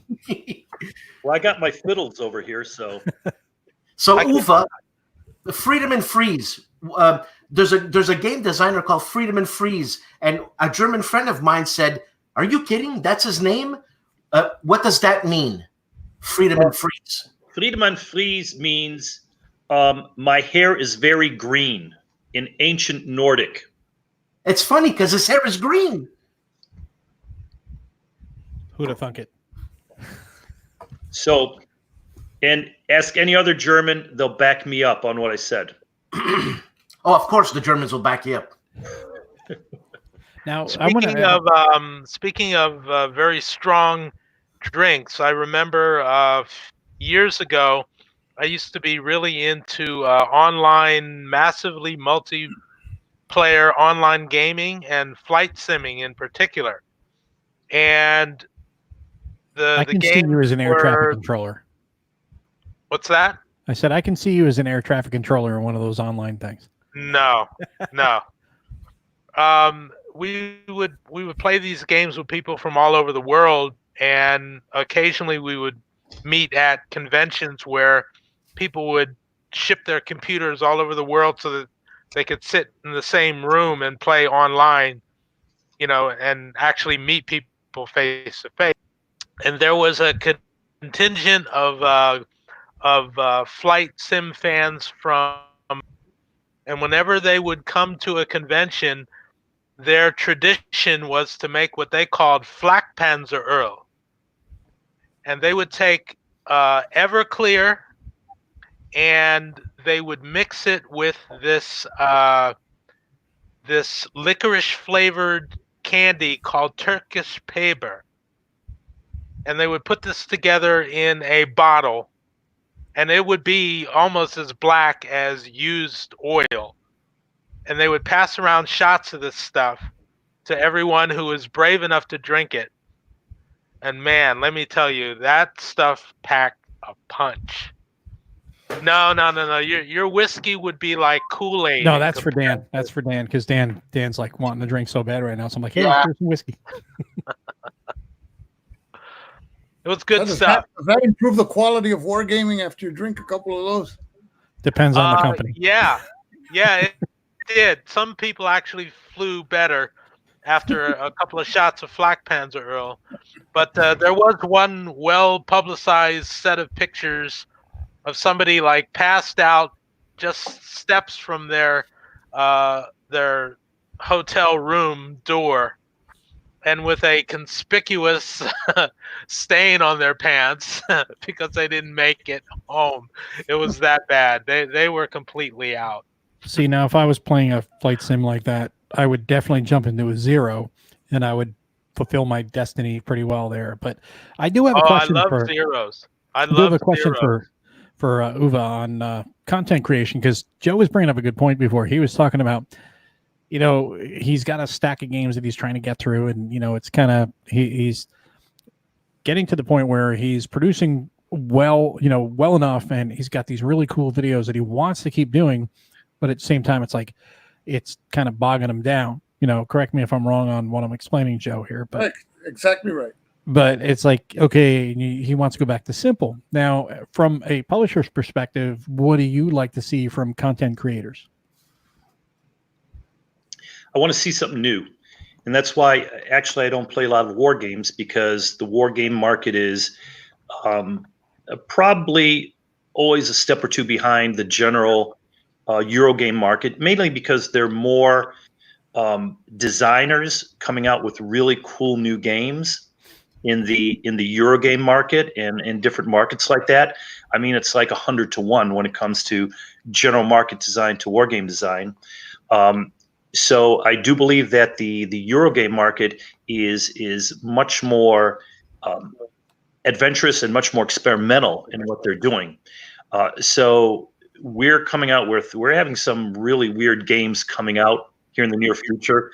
I think I told Duce, we've got a 3-dimensional war game where it's a very unique game where it's not one plain old dimensional anymore. Then we're experimenting with different games. I mean, we've got a fighter game where you're starting out and you're dimensionally working on the DNA patterns to make the perfect warriors. and we kind of make it for fun, but we're also, you know, kind of looking at what we actually are doing as humanity, as we're, you know, augmenting with different things with bodies, and also in warfare. So I definitely think that I like playing these really off the wall Euro games, because that's where we're really getting a lot of the ideas. Stupid games like not stupid games, but games that are really experimenting with every decision you make, rippling forward and changing the future. And as I talked with Duce at one time, where I've been spending months on, and Gunta also, the depth of making a campaign game where you're, as a commander, you're just getting information as you're playing. And it's not like, oh, you did this well, now go to page 2 and play this scenario. Or if you lost, go to page 8 and play that scenario. We're just playing this, that it just ripples forward. Every decision you're making, every objective you took or lost, changes the entire structure of how it's flowing. And you're still being influenced by the entire battle that's going on around you. And that's taking an awful lot of really design and input that a normal game doesn't take. And that's why we're not announcing it, or we're not putting it out there yet, because I've learned, you know, like Storms of Steel, where we were ready to go 2.5 years ago, and then I'm at Quantico with the Marine Corps, and they're saying, oh, but we'd like this, this, and this. And so after PresCon, you know, I've got my meetings with the warfare development area, just incredible group of guys down at Quantico. And they're just making such incredible games themselves internally that it's really exciting to see what's going on. I think wargaming is really, a lot of people think wargaming is going to decline because the wargamers from the 70s and 80s are getting old. And man, we are the #1 military power in the world. And all these young military soldiers are going to retire, like Nathan, you know, the Gimpy gamer and all that. I mean, he's a young guy who served in the military, and now he's in the war games. And I'm seeing that more and more, because the Army and the Marine Corps both are now pushing gaming. It's becoming the thing again, like, you know, the Germans had in World War II. I mean, where the hell was all the major Germans on D-Day? God damn it, they knew it was a 2-day. I shouldn't say God damn it. Thank goodness they weren't there. But I'm sorry, all my relatives were in that area. So my grandfather's not. So but I should edit that all out. But Underbug brings us the truth. you know, there's 2 days where they knew the invasion could happen. And when are they playing the damn war games? Hundreds of miles from the front. Those 2 days. It's a conspiracy. I'm telling you. Hey, Uva, you want to play a war game on June 6th? We're good to go. Hey, let's go over here.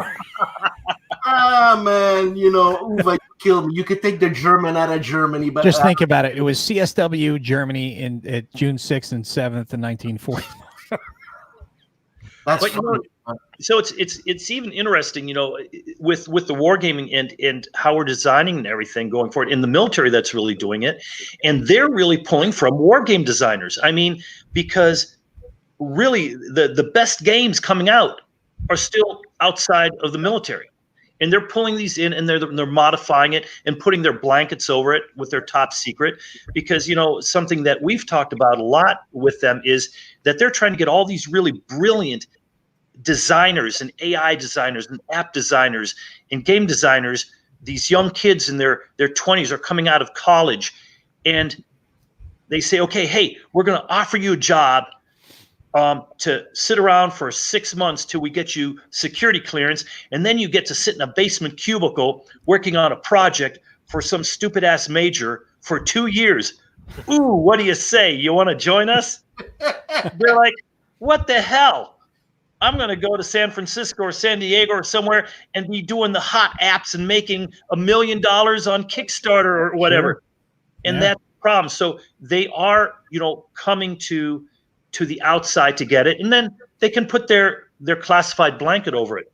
And one of the things we're talking about, with the Ukraine and everything, how do you, again, balance a game and design a game on a little larger than what we're used to? We've only been doing under battalion level combat now for the last decade or two. It isn't, we had Desert Storm, of course, but that wasn't really a worrisome confrontation like against potentially the Russians.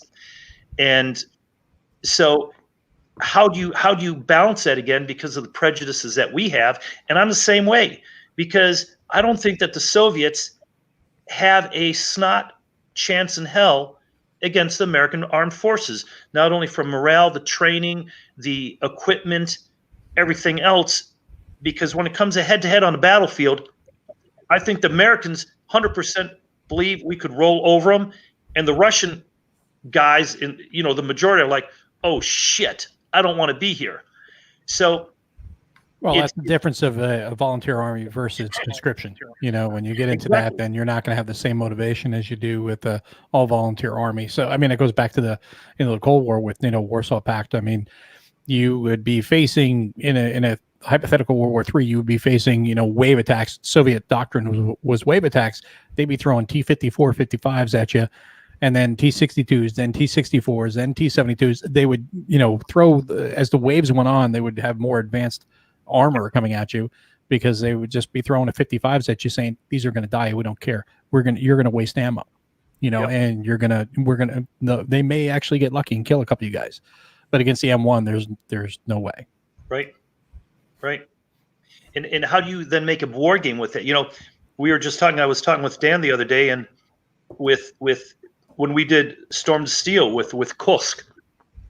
Here you are, a fully fortified defensive position. Soviets 3-1 odds over the Germans. Germans have to attack this bunkers and everything else, and they still had a 10-1 casualty rate against Soviets. How do you balance and make a game like that work? So you can't. So Yeah. how do you model this on the Russian front? And you always have to make it worst case scenario, I think, in many cases. No, maybe not. I just had a couple of discussions about this in the past week, where what you have to do if you're designing something is that you have to separate the game from the war or the battle or the military action, and you have to create a game that is tense and even and gives both sides a chance to win. But if you're doing it on a historical battle, you have to figure that no general in his right mind ever launched an attack and waited for things to be even Steven before they launched the attack. Obviously, you're going to attack because you think or know that you have a certain advantage and that you're just going to run over the enemy, and that's why you launch an attack. So a lot of battles are not going to be balanced. Say, for instance, France in 1940, Battle of the Bulge, all of those things are really unbalanced scenarios. Well, they should be. I mean, because if you look at warfare, when you go into battle, you should, number one rule of warfare is never fight fair. So I'm going to go in. I'm not going to go in and go 1-on-1 with you. I'm going to go 4-on-1 with you. That's because exactly right. I want to win, Now, take that location and move on. But let's look at now from a game. But wait, let me finish. From a game perspective, what the designer has to do is to craft the victory conditions so that, one, perhaps there's a chance to change some key decision during the battle that might have changed it, or to simply craft the victory conditions so that the winner, the winning player of the game, not the battle, has to outperform his historical counterpart in order to win the game. So it may not change the outcome of the battle, but it may change the level of the victory. So in other words, if you're taking something like the France 1940, okay, we know the Germans have, superior blitzkrieg tactics. They're facing French who are not particularly well led, et cetera, et cetera. They're going to force France to capitulate eventually. The question is when. So, as the German player, you know you're going to win the battle, but are you going to be able to take over France in 3 or 4 weeks like Guderian et al. Did? If you can't do that or do it quicker, you lose the game.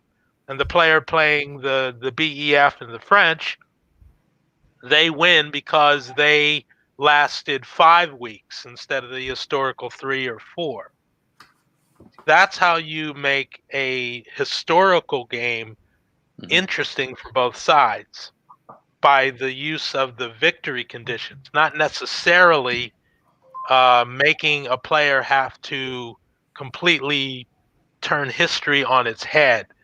Now, then there are other battles that, for various reasons, were more even, and then you can play with that, and allow people to just make different decisions, attack a different flank, those sort of things in order to win.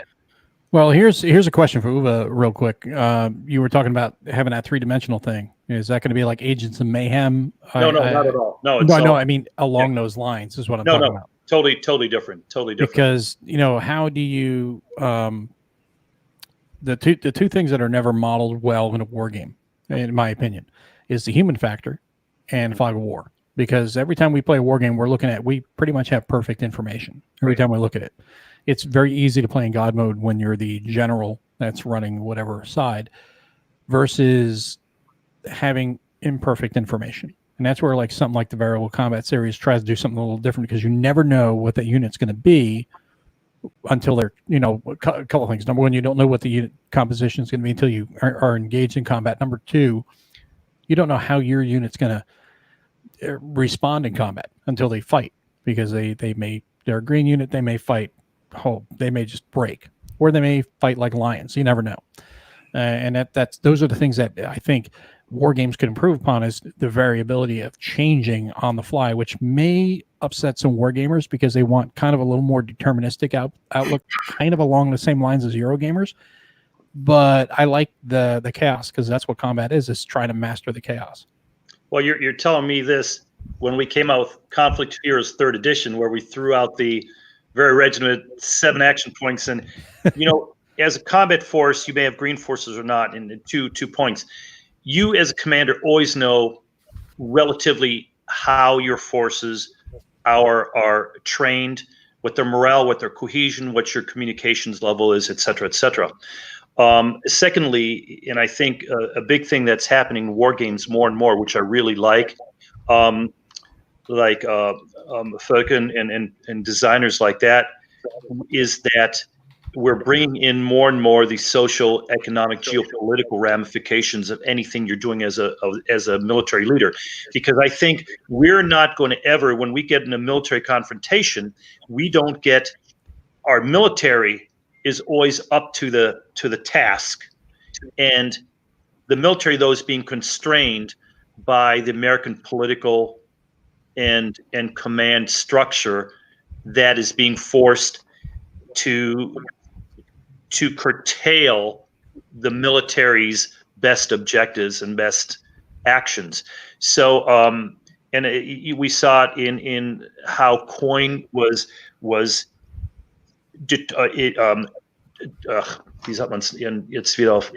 how it was translated, what coin means between the Marine Corps in Afghanistan and then upper command, and what they were told, hey, 95% of your efforts are supposed to be building roads and changing people to the democratic idealism, 5% going after Taliban, whereas the Marine Army, they're saying, screw that, we're putting 95% of our efforts into killing guys and 5% then into, helping them move their corn or their poppy fields. So we're doing more and more like we did with the Fog of War series with Strike of the Eagle, which unfortunately was not that popular for us because it was, it took into account that incredible war, the Soviet-Polish War of 1919-1920, which everybody loves to play. What war? So, but the next one we're doing in this is Korea. But I want Joe to do a video of it. What's that? I want Joe to do a video of that. Of the Korean War one? No, the other one. Strike of the Eagle. Oh, in 1919. I have it. I know. Yeah, that's probably my favorite game. We've now even made it more so because, like with Ukraine, that's what we're looking at is what are the socio-economic and geopolitical ramifications. And what a lot of people, the military and other people, do not take into account, and it's one of the major presentations I gave at the military college in Washington, D.C. a year or two ago, was that Putin is a master tactician and a master propaganda man. KGB. And he's so good at it with his own people and world opinion. And he's really being very successful with an inferior force. What he's done in Syria and what he's done with Ukraine and what he's getting away with and the positioning he's positioning himself in the world stage is really you have to give respect for that. So we have to much more be, I think, with war games, look at geopolitical ramifications other than the head-to-head. And that's where I'm seeing more and more games coming in. I'm very happy with that. The other thing I want to say is before the Germans attacking France had better tanks, they had a huge army. So the Germans were taking risks because they were an inferior force going against a bigger, better force. And even Hitler was holding people back, and Guderian, everybody was surprised. It was total. What Guderian did was ingenious, but he learned it from the English. Luckily, the English didn't take, their teaching as good as Guderian did. But I shouldn't say luckily. Damn it, that they didn't. Because truth comes out. My uncle Werner was with the 6th Panzer. My grandfather was Luftwaffe.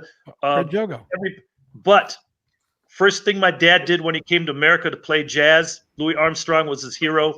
He was here 6 months and 1 day, and the American Army pulls him in and says, "You're now part of the American Army." He says, "But I want to play jazz. I don't want to be in the Army." He says, "Well, you're German. You're an engineer. You're in the American Army now." He says, "No, I'll go back to Germany." He said, "Too bad. You've been here 6 months and 1 day. You're now in the Army." So now he's very happy that it happened that way. But I'm sorry. I look at both. I always try to look up even. So when I'm saying you have to give kudos to Putin, it is not that I'm a Putin supporter. Oh, no, I understand. Looking from the American perspective, we all have to look at all parts. And many people just try to look at the military, worrying about, can we now get back into core level type of combat, the training, the logistics, what's it going to take? But on top of that, we then also have to really look at our political structure, how we react to things. There's great controversy now with Soleimani and the Iranian taking out the general there, and what are the ramifications? What is going to happen with Iran?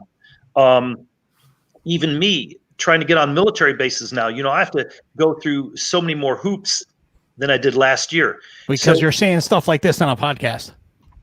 Well, no. Damn it! Why did the Germans win? I say that you say the truth. You just gotta go out and anyway. Yeah, you're right. You have to be careful, and I want to let people know we as Americans here, we have to be very careful. And we need to look at other things because everybody says, and I've said this for years, the Taliban is evil. Well, why are they the evil ones? Why? Well, we're fighting them. And they believe in the wrong God. But what do they really believe in? 99% of people in the Western world don't know the basis.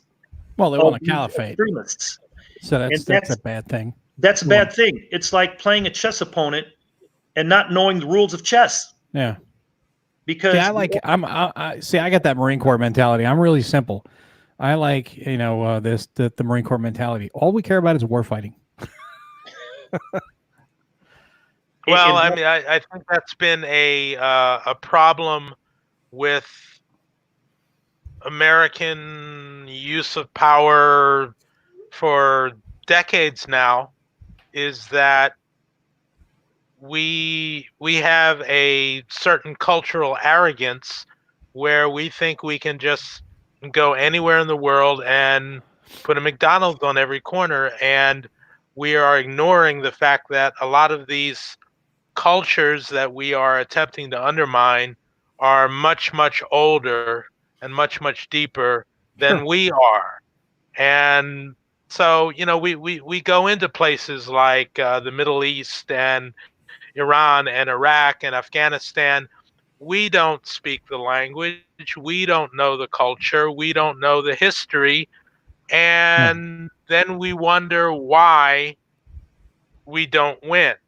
Well, I And mean, the answer to that is because we go into it with our idea of how to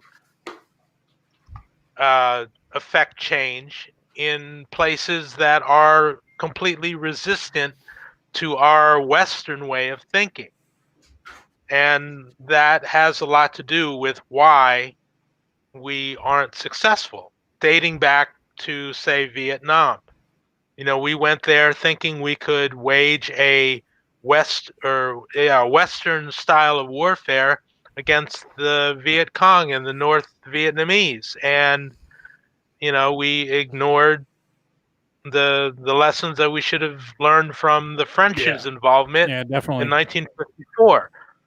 I can't believe I said that earlier in this same podcast. Well, I but mean, that's true. It's still in that point. Well, if you don't learn from things that have happened before you and you keep repeating the same thing, that's the definition of insanity. But getting back, going away from the geopolitical stuff and getting back to just the war game content, Joe, you were saying you're behind on stuff. Now, what's your next project that you got coming up?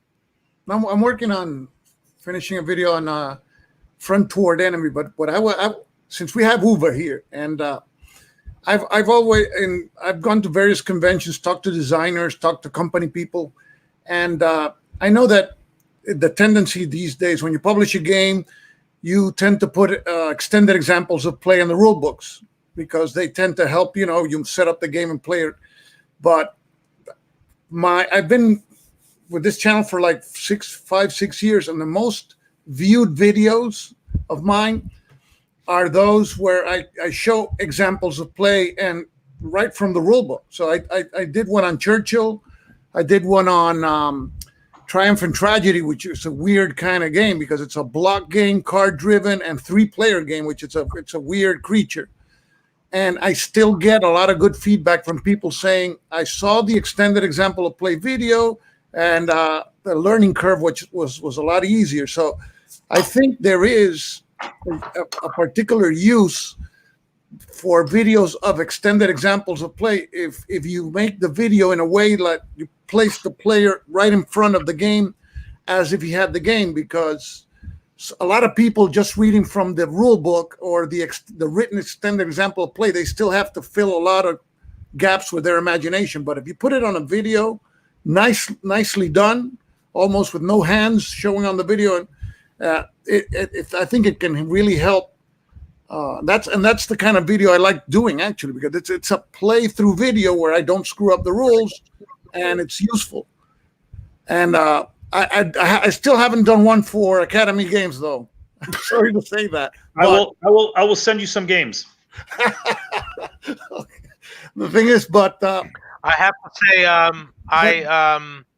I had some requests to do something like that for Great Battles of the American Civil War, and I created 2 videos that showed some of the mechanics and got down in the weeds on some of the concepts that people struggle with. And people are still asking me to do more of those.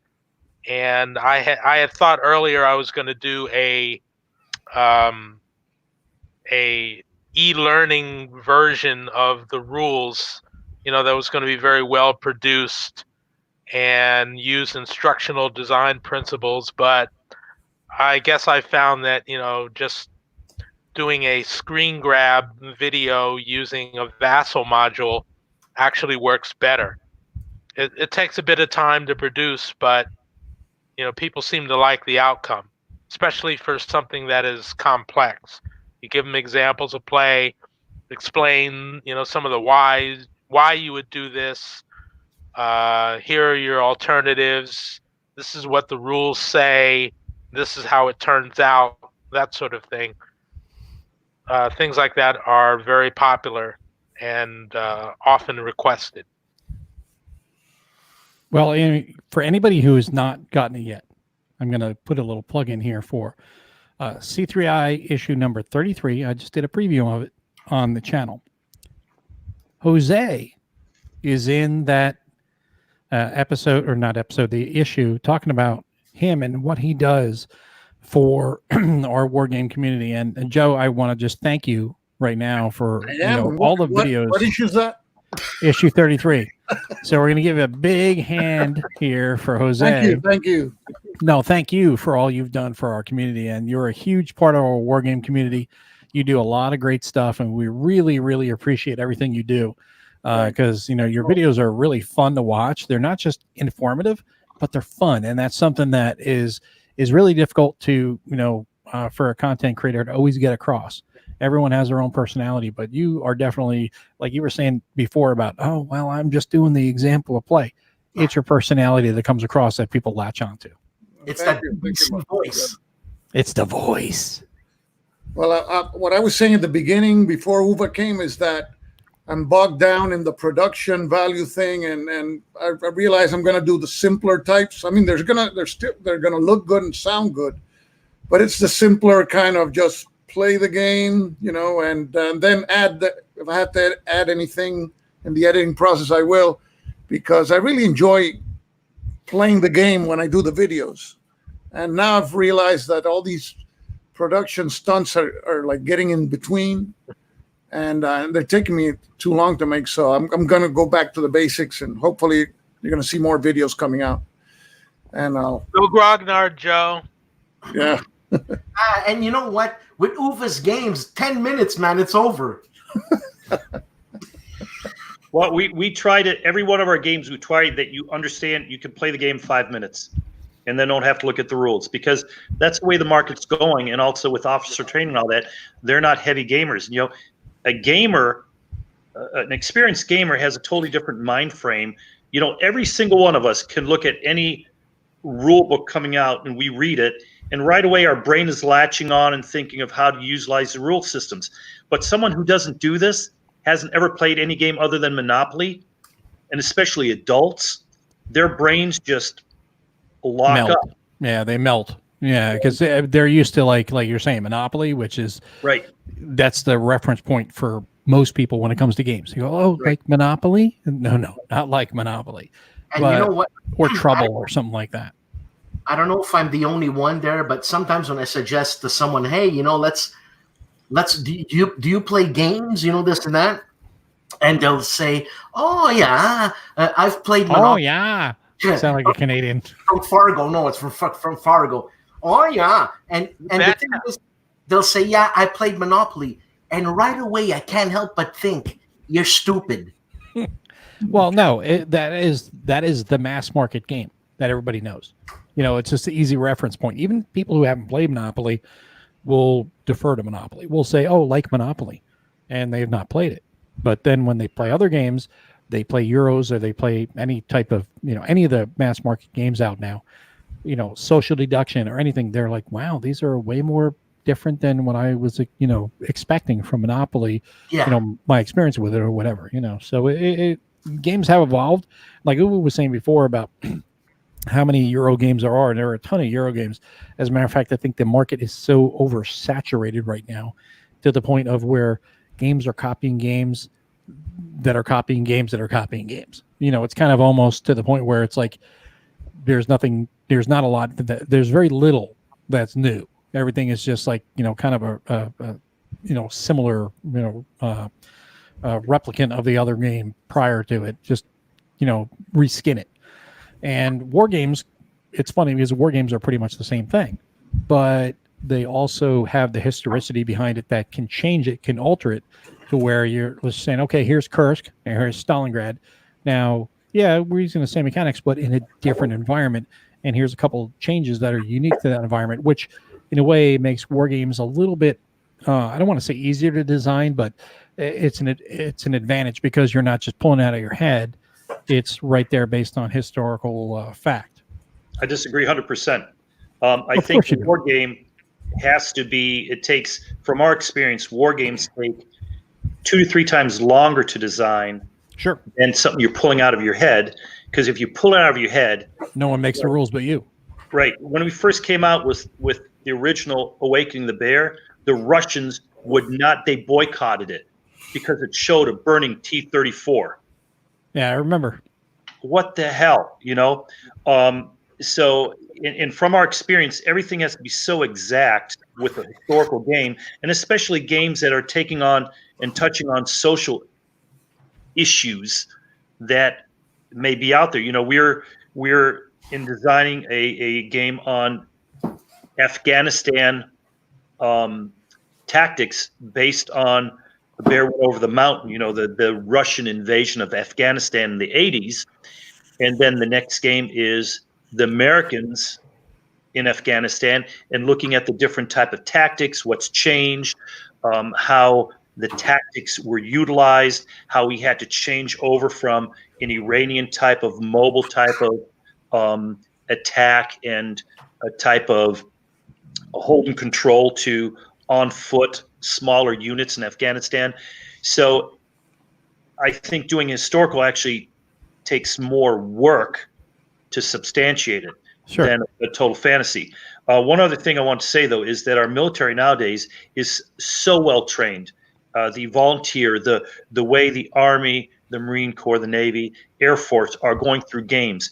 The officers coming through, not the base grunt guys, because those poor guys, they go through boot camp and, you know, they do their time, they're in, they're out. But their depends level on their leadership, though. Depends on their leadership. Exactly. And our leadership now, I think, is the best leadership in the history of humanity. And I think that gives us such an incredible advantage. And when I said before that Americans know nothing about what some of, like what ISIS stands for, what the Taliban stands for, other than that they believe in the wrong God and they're evil, and it's okay to torture them, but it's everyone. They don't know really what we stand for. It's not an American deficiency, it's a human deficiency that we always look at our Gegner, our opponent, as it's tribalism. Yeah, they're the evil guys and we're the good guys. But we will never, true peace, as you know, doesn't come about through conflict. It comes to understanding dialogue. And as soon as you understand your opponent, you're so many more steps closer to being able to have dialogue for peace. And if that doesn't work, well, then let's just overwhelm them right away and then bring in the dialogue. Like what we did with Japan was beautiful. We totally had annihilated a nation, but then we built them up and gave them back self-worth, and same like they did with Germany and things like that after World War II. And I think that is one of the big things that America, our advantage. Well, you know, that's a good point you bring up in a way about warfare. You know, we have not fought the last real war that was fought. I don't want to say real war. That's bad terminology. The last true war that was fought was World War II. After that, everything post 1945 has been police action or limited warfare, whatever you want to call it, that has not been a declared war. Like, you know, World War II was a declared war, and it was a world war, and it was terrible. You know, so many millions of people died, but it was a war to win. After that, it was a war within boundaries and all that other stuff, and that's where things get messy because too many politicians get in and they say you can't fight outside this line, and inside you have to fight in these lines. Can't go after the enemy over here, and it becomes a mess. And that's, I think, part of the reason why. Geopolitics. Kind of funny that the idea that there are rules of war have to be anyway. rules of war. You know, there have to be rules. Yeah, of it's war. legalized murder, basically. It is, but you have to have rules of war. You cannot, you know, you cannot have You like you said, it's legalized murder, but you have to have rules of war. You have to keep it somewhat civilized, because otherwise, then you have willy-nilly just killing civilians, and that's not what any military man stands for. You don't want to do that. And humans, we're not built for that. We're not built for that. Yeah, We're not built war for is the war. antithesis of human Yeah. beings. Human nature. You don't want to kill each other, but it's also the primal part of human nature. And I think that's what draws a lot of people to war games, is the fact that you're able to vicariously live out the act of warfare in a benign manner by just killing off cardboard counters. I don't know. You know what? I Well thought a lot. clipped cardboard counters, right? What's that? Well clipped cardboard counters. I'm going to have to send you one of our games also. You should never have to clip counters. Anyway, Thank you. my biases. The one thing that we also have to remember, though, I don't think war gamers are trying to, because I fought all my life. I've been in situations that I don't talk about in public that I've been in, and I love playing war games because I don't get my rush like demolishing an opponent. I mean, demolishing an opponent, only certain people get off on that. And I have to say, I had a bad time in my life in my 20s and mid 30s. But I play war games. I look at it as chess, and I don't see it as an aggressiveness of that, because I think that gives one of the negative connotations to war games and war gamers. It's a mental exercise. Exactly. Really what it should be. It's like any game. It's a good strategy. But I also want to say, it's so important. We as Americans, America stands for ideals, and a lot of people say we've gone away from it. And I disagree. The youth in America and the youth in the world with the internet, they're so open to people. They're so giving. They're so inclusive. Whereas the older generations are so much more biased and prejudiced and segregationist than a lot of the young people. So I do believe that our future is very, very positive. And I think also with warfare and all that, yes, we can posture and everything, but we also have to, we are still America. And we do go in a lot of wars, and I do believe we have won. Sure, we have the negativity of Vietnam and the Korean War and Bosnia and all these confrontations, which haven't been wars, just policing actions or conflicts. But yeah, we've gotten bloody noses, but America is still number one in the world. Everybody wants to come to America. Everybody listens to our music. Everybody watches our shows. Everybody watches America's Got Talent. Hell, I saw Ukraine's Got Talent contestant the other day. Everybody's got talent except for Dan, who's not saying a damn thing, and everybody in the audience is saying, "Why isn't Dan talking?" So Dan, talk. I'm listening to. I'm learning from Uwe here, and hold on, I got something to say. No, okay, keep going, Uwe. Now, Uwe, and this is, I'm just curious as a Canadian here, and sorry. So, Uwe, you said the Americans strongest, and we got the best this, the best that, the best that. But how do you know what China's got? I don't know any Chinese person who wouldn't love to come to America. No, I'm talking about the army, the power of the military force. Technologically, we're still 10, 15 years ahead of them. And I know that. But manpower. That is all I can say is that's my opinion right now. I'm not going to get into details why I think that. But we do have still a technological edge, number one, because we're ahead on that curve a little. But most important, our culture is taught, and many people don't really give this enough stress. Our culture is taught that if I do not agree with what you're saying as my superior, as the boss or anything, as an American, in most cases, we will not be so fearful for our life and our existence to say, I think this is wrong, or have you thought of doing it this way?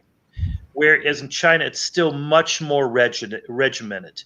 And in any type of society where you cannot have in any type of corporation, in any type of think tank, come out and say, sir, you're my superior, but have you thought of doing this way? Now, the Chinese are getting better and better and better. And they're, I think, our biggest adversaries in the world because they're super intelligent. They are super, Huawei technologies everywhere, and they're listening to everything we do. Everything. I mean, they are very, and I think their history and their just when you look at the Buddhist history, even in the 1500s when they shut down, but even before that, they were spread all over, and therefore trade. And we look at them as slightly adversarial. I don't see them as much. We're afraid they're building islands in the middle of the Chinese Sea and all that. Well, hell, we've got air bases in Thailand and everywhere in a ring. Well, that's also the subject of Harold Buchanan's upcoming Flashpoint South China Sea. Oh, super. So it's very interesting that we do have to, I think, of all the people, we have to study every little tactic that the Chinese are doing, because I'll guarantee you they have whole college and officer graduate programs on analyzing exactly every training aspect that the Americans have. And unfortunately, we're very open because every type of classified type of training that we have is open to the public 3-4 years later. And you can, after a time, you can see and predict, you get the Selden effect. Yeah. Now, Uwe, why does it seem to me like you're withholding information? No, I'm not withholding information. Of course, Cue the song "Secret Agent Man" right here. No. He'd tell you, but then he'd have to kill you. No, it is because everything that from my experiences is just situational awareness. Okay, I talked to a lot of people. I talked to a lot of people in the American military, in the English military, in the German military, and you get feelings of stuff, and you pull stuff in and stuff like that. So, and nothing's classified, because anything classified you never talk about. But there's so much open information out there that we as Americans, we have the, I think, best intelligence in the world, equal to the Chinese, because the Chinese are studying every little aspect that we do, but in a more open, I think, massive way than we as Americans, because they see us, everything's America. We're the leader in the world. We have everything. And we are not going to win through military. We're going to win through the next Michael Jackson compilation album that's put out. What the hell? Where did Michael Jackson factor That's into not what's this? coming. You know that, Uwe. We take over cultures through our music and our movies. Yeah. Dallas Yes. did more for America than anything else we ever did. That's probably the truth. For China, I've talked to so many people, and they love Dallas, or you look at David Hasselhoff, or what's the guy from Baywatch? Yeah, but Uwe. Baywatch, Hasselhoff. David Hasselhoff anymore. Germans love Hasselhoff. No, he's the Hoff. I've listened. He sings. His music in Germany is actually pretty good. Actually, Don't give him shit for saying that. He's huge in Germany, isn't he? he's huge in Germany. He's a good singer. He's a good looking man, or was. I don't know what he looks like Yeah, now. he's got that Aryan look. He's a big, good looking man. I mean, Yeah. I mean, That's what I said. if you put The Rock singing like that, he'd be even bigger movie Can star you than he is. smell what the Hoff is cooking? I love The Rock. Oh, I tell you what, he's my hero. When I grow up, I want to be his arm. Can we go back to Euro games? Which one? I just wanted to say I went to a convention in Spain, and I talked to some Spanish designers. Now there's this guy who's designing a game on the Catalan situation, the independence, the movement in Catalonia, that the central government has thrown some people in jail. So he's fought. If you look, this is the map from his game, and it's looks familiar to a game by Compass Games. It's because it borrows the exact mechanics from Prelude to Revolution, which is it's a compass game on some revolutionary attempts in Canada in the 19th century, which I'm not very aware of. I don't know, Dan, if you know anything about that, but it's a situation that apparently adapts itself well to the situation in Catalonia. And it's funny because one of my favorite games of all time is Crusade and Revolution, which is a Spanish Civil War game that uses the Paths of Glory system completely, word by word, the same mechanics. And I like Crusade and Revolution more than Paths of Glory. So it's you know, the mechanics of a system being adopted to a situation which is pretty current. And I also saw in that convention a game on Syria that went up to 2017, and you could play one of the factions. It was a 4-player game, 4 against 4. It's all against everybody against everybody, and you could be ISIS, the Kurds, and there were 2 more factions. Was that Fitna, Joe? The one from Nuts? Fitna? No. This is Juegos. It's called Juegos en Voto. This is a Spanish designer, Iñaki. I forget his last name. The thing is, they are free. You can print. They're print and play, and he doesn't sell them. He's a graphic designer too. And they're actually pretty nice looking. I mean, really? I haven't played them yet. I'm going to take a look at them. But I saw fellows playing the Syria game, and he has one on that he's developing on.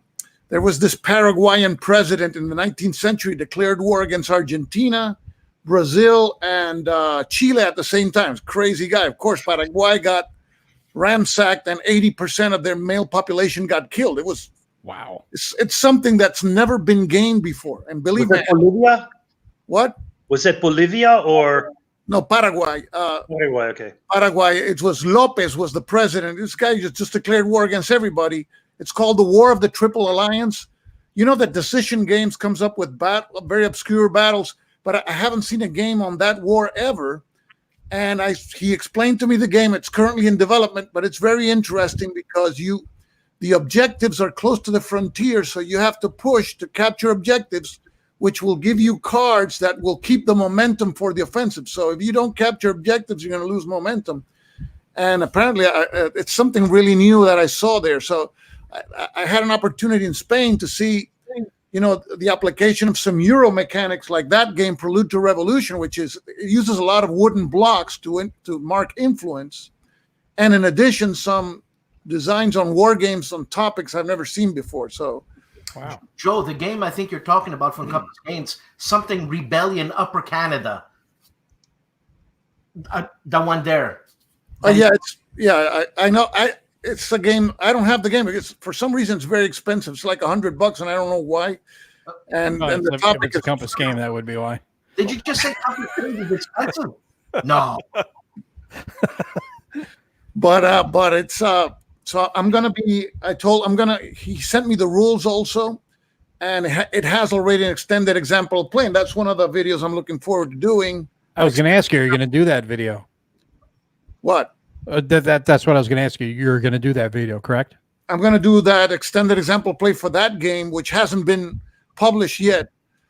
He's looking for a publisher, so I said I'll help you out. It's going to be in English, so let's see what happens. You know, and no, that's interesting because those new, like you're talking about right there, like the modern conflict with Catalonia, a lot of people are ignorant of. And that's the wonderful thing about war games is it's a way of conveying through an entertainment medium information, you know, current information or past information, either way, to educate people on, you know, situations that they were otherwise ignorant of. For me, I'm always interested in playing games on topics that are not, you know, Battle of the Bulge, D-Day, and again, it's something different. And that's why I'm interested in it. And then there's another thing that I saw. There's a Spanish designer that has a game called On the Other Side of the Hill. And it is all the players. It's a cooperative but competitive game. all the players represent different branches of the German military, and they're trying to stave off defeat. You see, the Germans can't win. They can expand and then stave off defeat, and one of them can be a conspirator at the end and try to bring down the regime. And the game, I saw it for the first time last year at the Bellota Con in Badajoz, and did a little video with the designer. Then there was a company that was going to publish it, but decided not to publish it because it was very controversial, because, hey, we're all the Nazis or the Germans.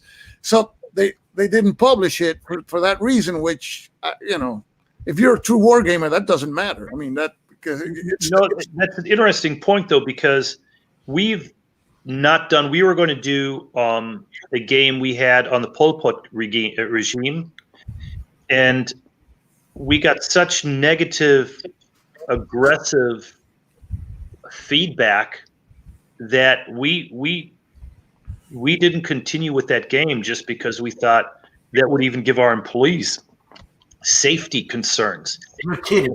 Yeah, no, I'm very, and that's one of the things we really have to watch out for in more modern day type of games, is how do you represent it, and do you even dare represent it?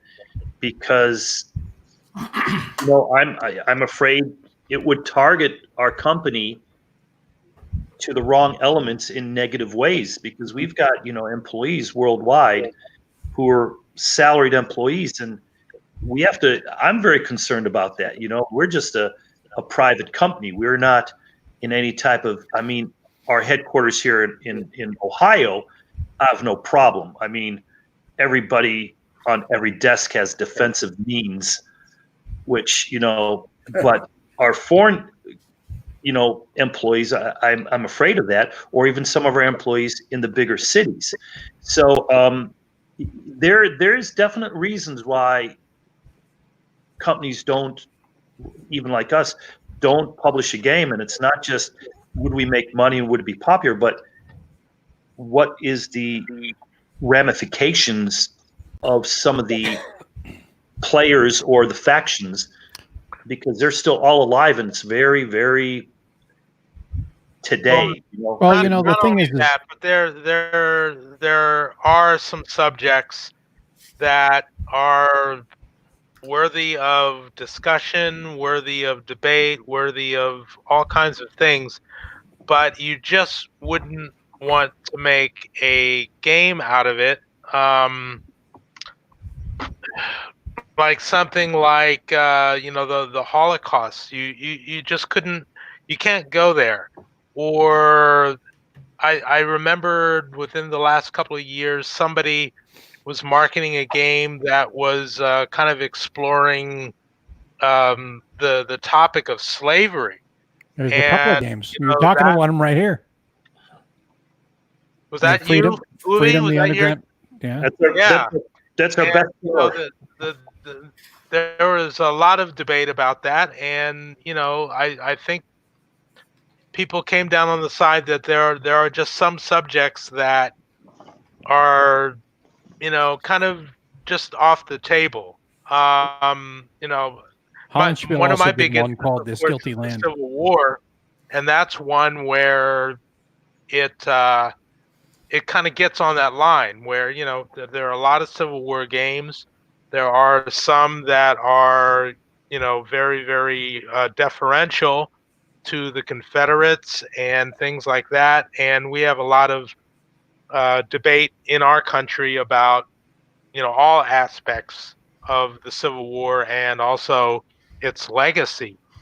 And I think by and large we managed to stay within the lines, but I often tell people that as far as that goes, I have no problems looking at a Confederate flag if I'm at a Civil War battlefield, or if I'm playing a historical game that I want to be accurate and those sort of things. I have no problems with that symbology in those contexts.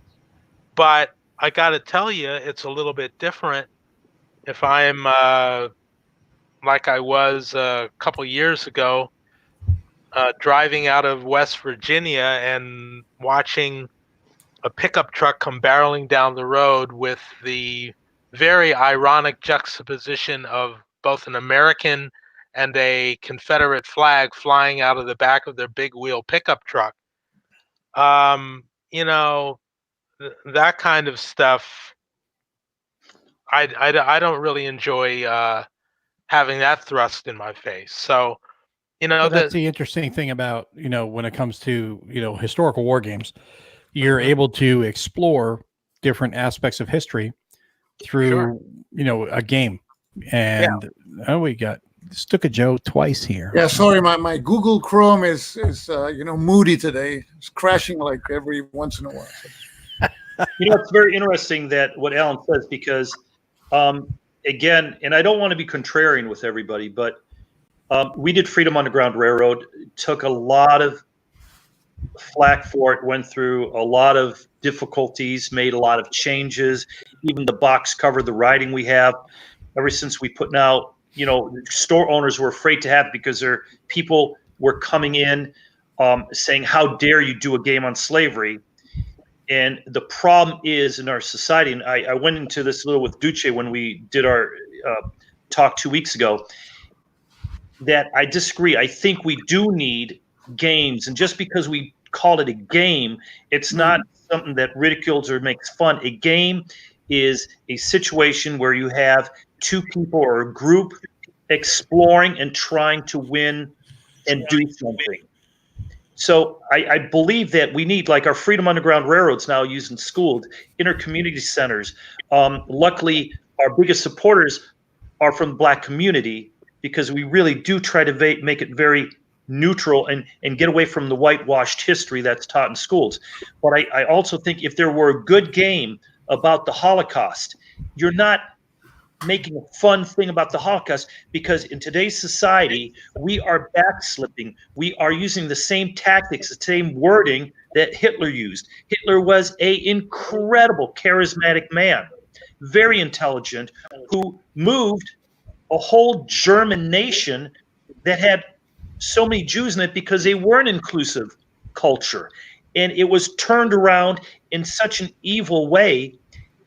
And if we do not make people aware of that, and young people especially, to see these subtle changes in how it was done, like a game can do, we can backslide. And I see so much backsliding, anti-Semitism going on again.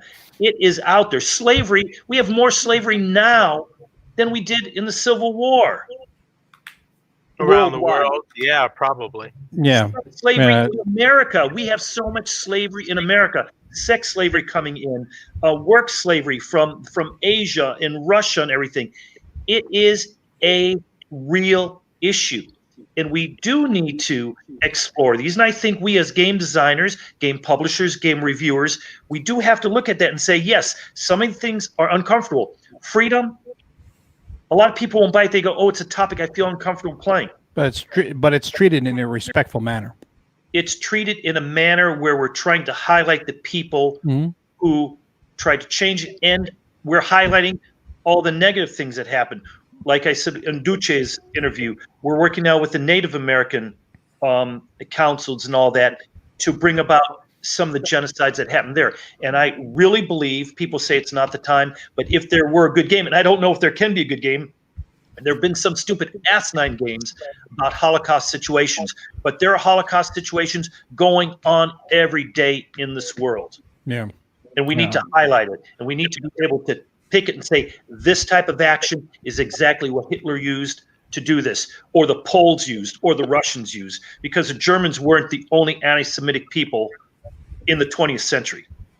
Yeah, I mean, that's the thing. Again, I said this earlier, that games are another medium upon which you can transmit a message. They have books, they have movies, things like that. But if you experience it, you just have to do it very, very carefully. Exactly. You just have to be very, very carefully around certain subjects. Yes. Games are the perfect way, and I say this in a good way, don't get me wrong.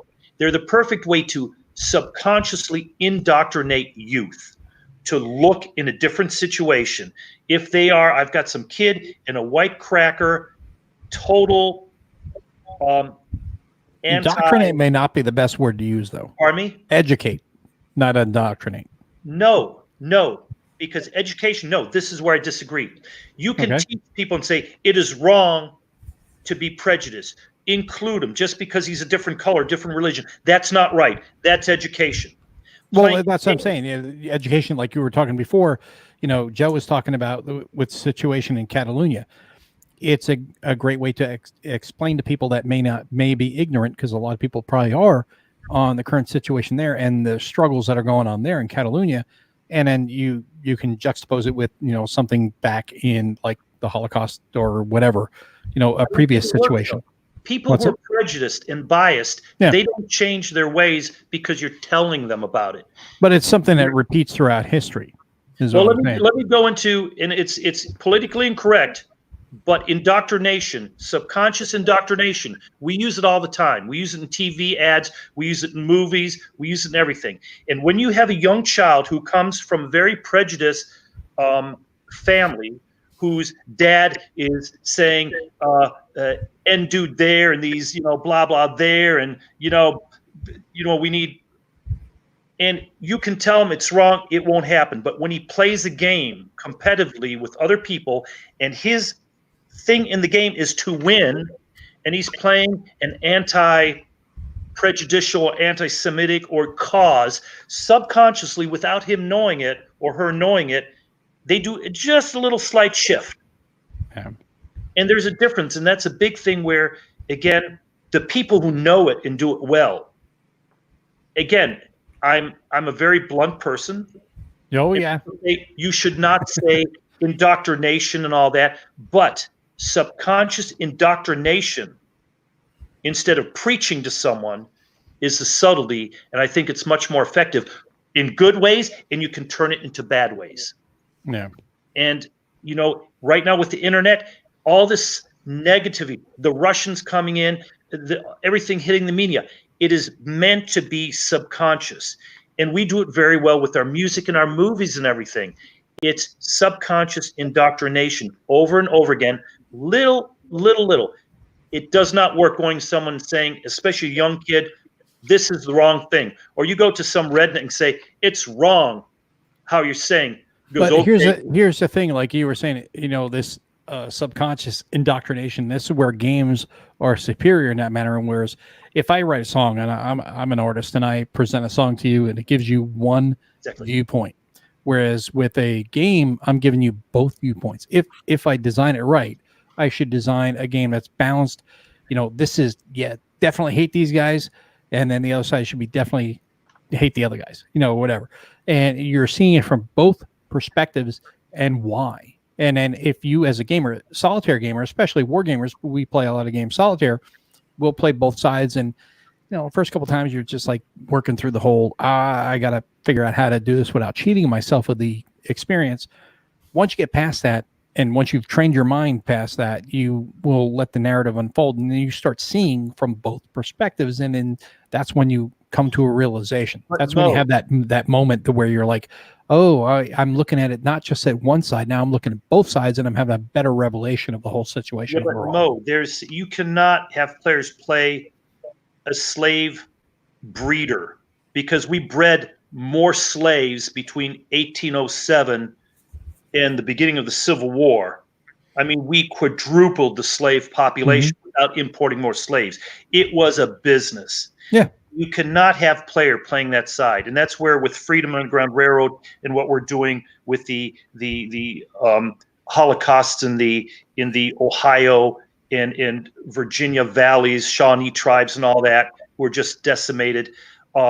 With some of the tribes going the Holocaust, you cannot have people say, "Oh, these are the bad guys." Play them. Unlike what we do with war games, play Taliban so that you learn their tactics, so you know how to react to them. Well, that's the thing. You're looking at it from a tactical perspective. You're looking at it from the chess mentality. Right. So it is very difficult. So I think if you do a game on the Holocaust, you have to concentrate so you see the slow slide down in every society where prejudice can get a hold on a society and a culture. Joe is racing to Okay, Moscow. Uva. Sorry, I get very adamant about. No, but this is, listen, this is Race to Moscow. This hasn't been published yet. This is it came out in Kickstarter. This is Phalanx Games. This is one of the videos I have to make.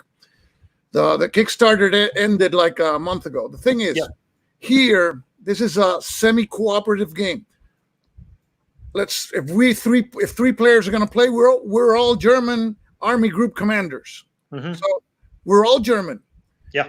And I have Army Group North, you have South, and let's say Dan has Center. And we have to advance. We have some common goals, but at the end, I want to capture, for example, if I'm Army Group North, I want to capture Leningrad before Dan captures Moscow. So that's the way I win.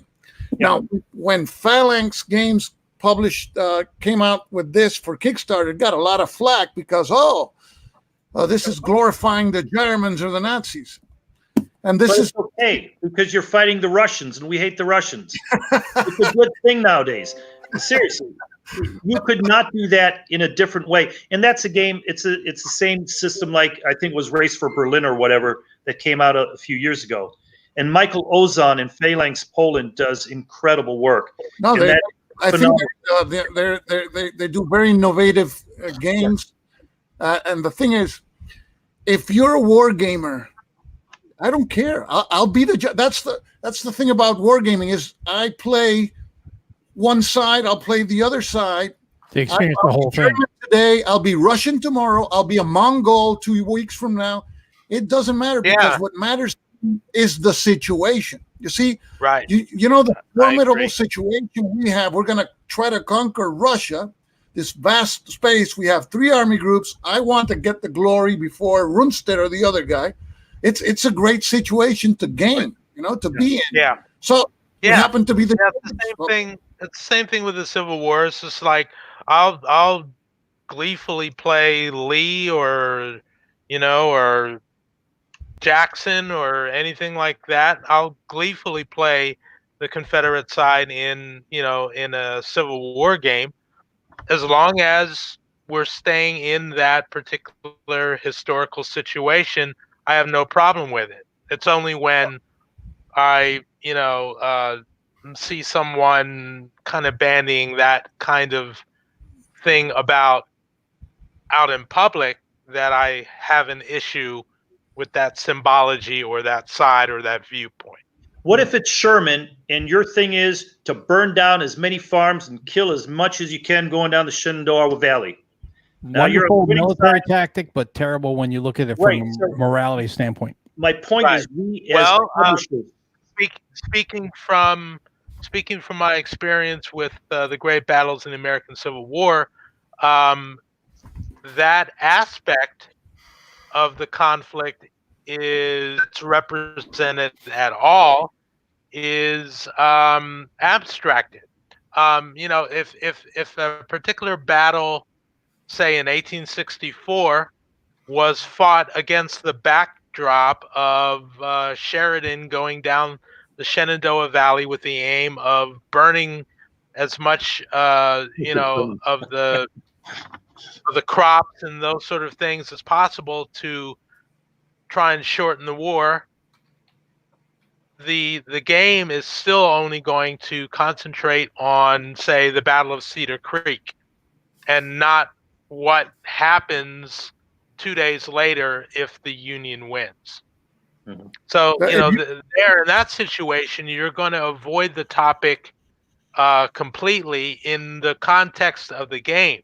But in the player's notes or the historical write-up, you're not going to run away from that. You're going to say, there was an incredible loss of life, of property and goods and those sort of things as a result of this. Of course, you're going to use the game as a teaching vehicle so that people understand what was going on. But let me ask you this, Alan. At the same time, I would not necessarily want to see game mechanics that got into any of those atrocities for its own sake. I certainly would not want to see that in a I agree game. there, but do we as publishers, should we as historical game publishers try to also depict and teach social issues that are happening right now in the world? Because the Euro gamers aren't going to do it. And I think some of the most most controversial but also most effective games out there are coming from wargames like Phalanx in Poland. We're going more and more. We have quite a few projects. We're really trying to look at that, and we're even working with people in Thailand, all that, working on trying to get games on identifying the slave trade in America. So kids, if they play it in a fun way, but it's portrayed in such a way that they see the signals by playing the game, that'll help them maybe identify this calamity, or even how they're pulled in. Right. Well, I guess I would have to say that you would have to take all of those on a case-by-case basis and be incredibly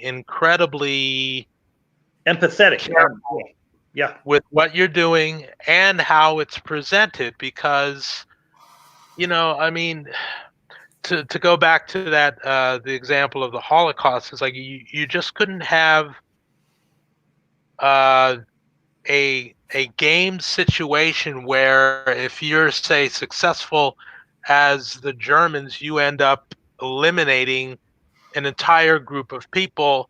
And isn't that fun? I just won. It's like that whole idea would be so reprehensible that I would think that you would probably deserve whatever bad press you got from it. However, Yeah. if you take the same situation and you do it a different way, in that it educates and teaches how terrible that episode of history was, then maybe I could go with you. So again, it's going to be in how it is portrayed and what are the logical extensions of delving into any particular subject matter. Well, I mean, knowing that war is going to be terrible, there are going to be atrocities that probably aren't dealt with in a game, and for good reason. So you can't get away from the moral ambiguities of it in a war game, because war in itself is terrible. So, with that caveat in mind, you just have to use a lot of judgment, a lot of taste, and a lot of discernment, and balance that against an opportunity maybe to teach a message. Well, the other thing too to keep in mind is this: is as terrible as war is, and it is terrible. We're talking about games, and it's a form of entertainment and at the same time education.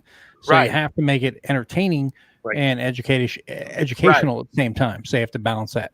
Right, and that's the whole thing, is that you can't mix the entertainment with concepts that are completely repugnant to all kinds of audiences. I'm going to have to send you a copy of Freedom Underground Railroad, because and some of the other games that are out there like this, because I think war gamers, they don't play games like this because it's not a war game, but I think it's right in the genre for war gamers. And everything you're saying is correct, and that's exactly the way these games are going. My question is, going back again, should we as publishers and game designers try to concentrate at least a portion, or hope that a portion of the games coming out are depicting current day geopolitical happenings, cultural type of momentum, things going on that are bringing about the problems in the world, trying to highlight the slavery? I'll tackle that. I'll tackle that. I'm not really sure that concept of doing something that is basically a current event is necessarily a good idea, because a good war game on any subject, even maybe even including your game on the Underground Railroad, has a historical basis behind it and time for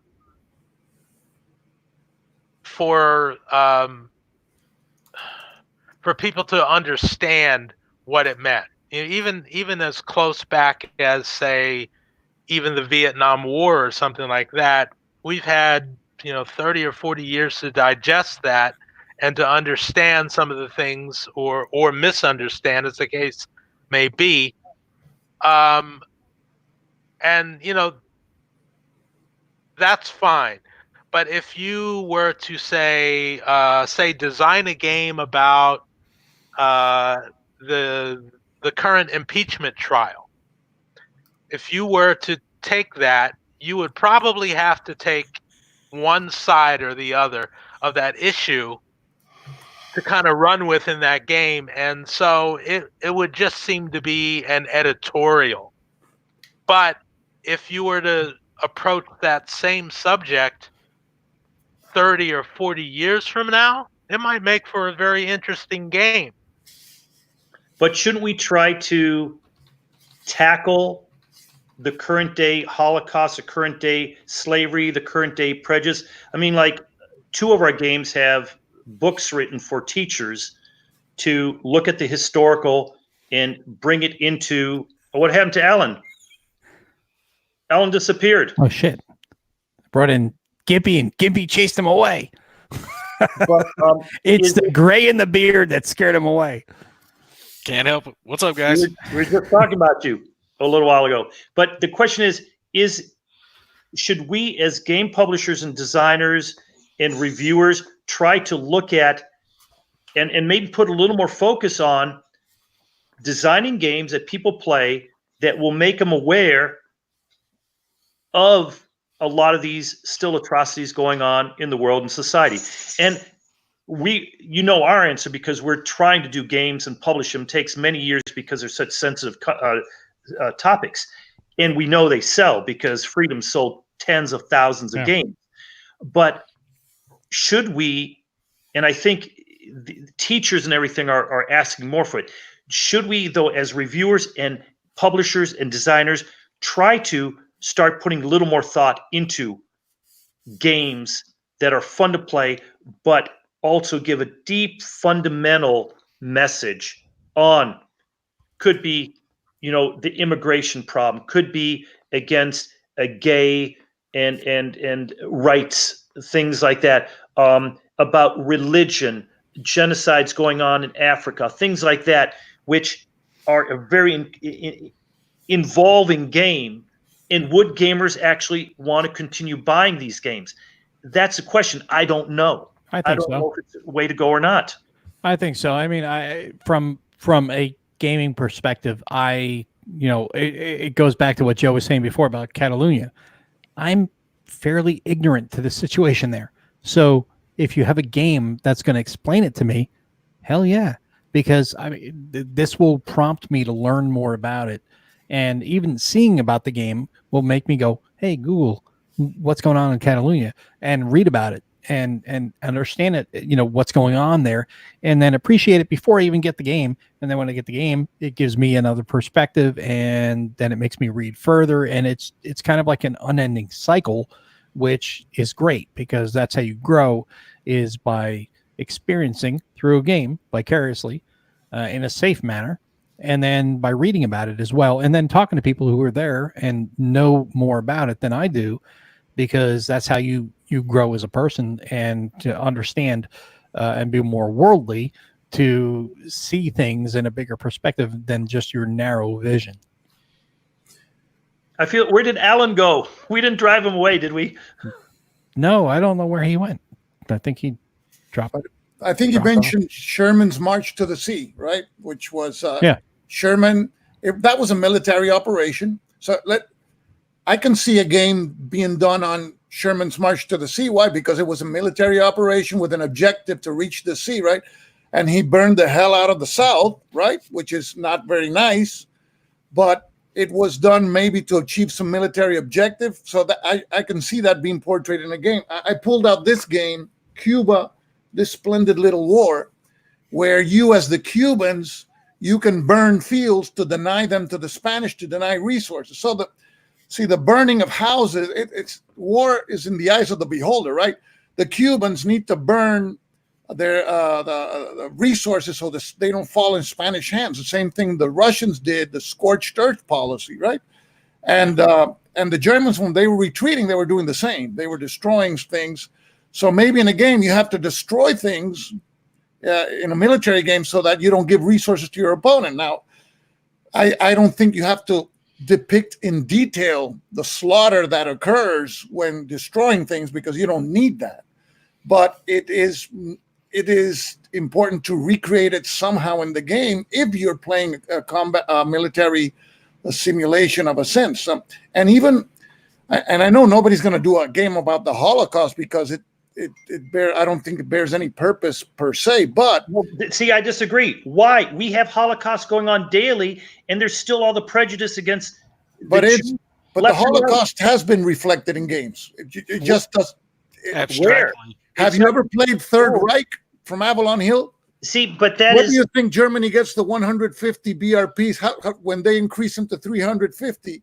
It's factored in there, but will that influence and indoctrinate kids to change their viewpoints slightly playing the game? It will not.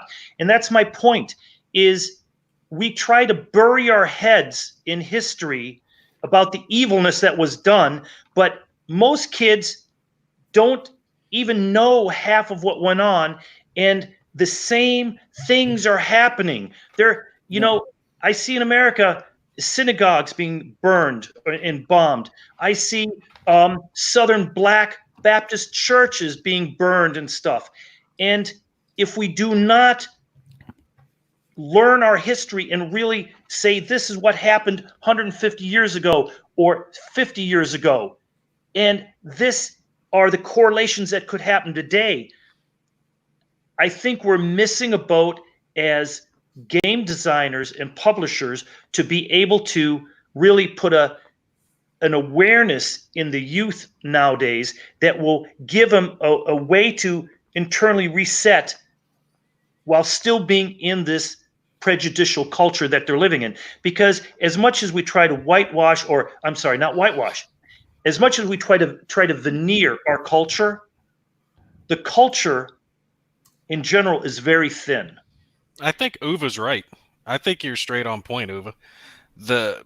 Someone asked me when they were debating this topic on Facebook one time about this very subject. Well, could you make a game about the Holocaust? And I was like, yeah, you could make the game. Imagine a game along those lines where someone was having to, pick about the trains and moving. I can make a here. fantastic Euro on the Holocaust. These are the effects. Much more important is how did it come about? That's the important part. But the thing is someone would have to understand, like, as they're playing, if they played this like in a history class, for example, that these decisions they're making in this game are decisions that someone actually made in real life concerning real people at one point. I think that's a good way to get that across to someone, better than just reading a book or watching a movie per se. If you're actively like engaged in it, like, well, damn, someone actually did this. And you're trying to stop it, and all this shit is still happening, and all of a sudden you're doing everything, and all of a sudden this force that you know now in retrospect what happened afterwards, all of a sudden is getting popular support of your everyday people. And if people don't think it can't happen in America, do not bury your heads. It can happen here again. It can happen anywhere. It can happen anywhere.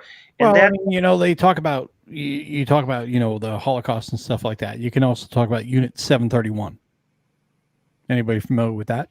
No, I'm not. Most people aren't. I said the Marine. Yeah. Google that, Unit 731. The Japanese, it was the exact same thing as the stuff with the Germans and what they did with the Holocaust of the Jews and stuff like that. It was a terrible thing. And you can also game, if you wanted to go that route, the rape of Nanking. There were terrible things the Japanese did, but the thing is about war games is you have to balance the terrible and the just the historical conflict that people fought between each other. The nations fought against each other, because if you go down that dark path, it can be a very dark path, and a lot of people don't want to go there, because where's the fun in that? Now, there is the educational standpoint, but how much fun can you have?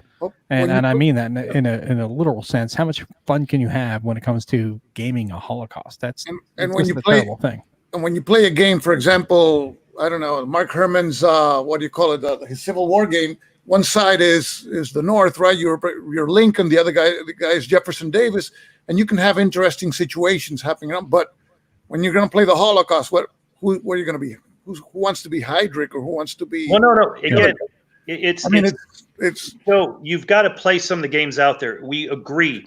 You have to play the part that is being affected negatively by this.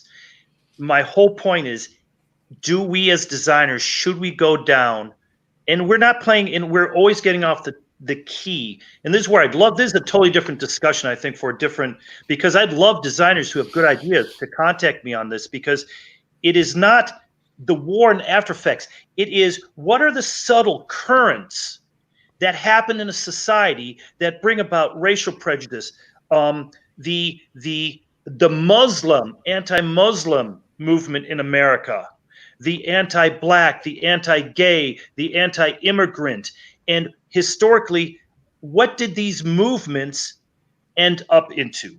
So it isn't that, I'm putting people in trains and sending them to the gas chambers. No, that's not where it has to be concentrated on, because you're already there. It is, what happened, like before the Civil War, what we do in freedom.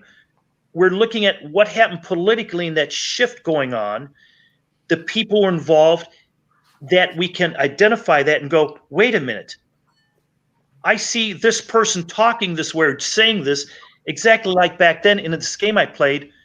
Maybe I should stand again or be aware of this.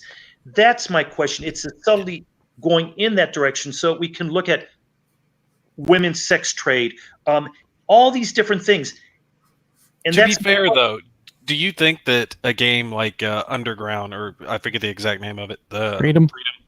Yeah, do you think a game like Freedom could be released in today's cancel culture? Because I doubt it. If that game were to be publicized and aimed to be released today, even though it has, a good point to it, I think there would be those who, See you, Duce. I do too. I have to be in bed. Duce's gonna bail out. What the hell, man? Oh, well, it's bedtime. It's like midnight there, almost. Oh, it's like 11 o'clock. I would hope so. I don't think even Conquistador could be published today. Remember that game by Richard Berg, Conquistador, where you were the French, the other guys were the British, and you would colonize part of America, and you would exploit the Indians, and that thing wouldn't be published today. I think that's sad, though, that when you can't have a game like that published because you can't discuss those things, because people find it too sensitive. It's history, whether you like it or not. History, warts and all, is history. History is clean and beautiful. There's ugly parts to it. And are these people who are keeping these games from hitting the market because they are trying to be sensitive to the topic, the exact problem that are allowing these bad seeds and poisons to resprout up? Because if we don't make people always aware of it and call it out immediately. That's what I did with that game that GMT canceled because they got protested. What was the name of that game, Mo? Do you remember? Scramble for Africa. Scramble for Africa. Yeah, I did an article on that too, because the thing that annoyed me about that was there was selective outrage. And that's something that is kind of, a thing nowadays. If you're going to bitch, moan, cry, and complain about this, well, then carry it across the board or don't say anything. Because if you're going to, say this is bad, well, the same is bad on the other side. Like I said in my article about it, I said, they're talking about European colonization and how evil it was. And there's a lot of bad things to say about that. A lot. but then they don't talk about anything about, hey, I got my iPhone. I'm talking to my iPhone right now, and this is made basically with slave labor in current, modern economic times. This is made with slave labor. These people, they have nets out there to stop the Chinese workers from jumping off and killing themselves. Oh yeah, I've heard about that. Yeah, so I mean, it's, if you're going to carry it one way, then carry it across the board equally, or else it's selective outrage, and that's where I get a little frustrated with that. But or the fact that all right, so they were upset because it was the colonizing of Africa, but it's like, how many games are there about colonizing America? That's my ancestors, Native Americans.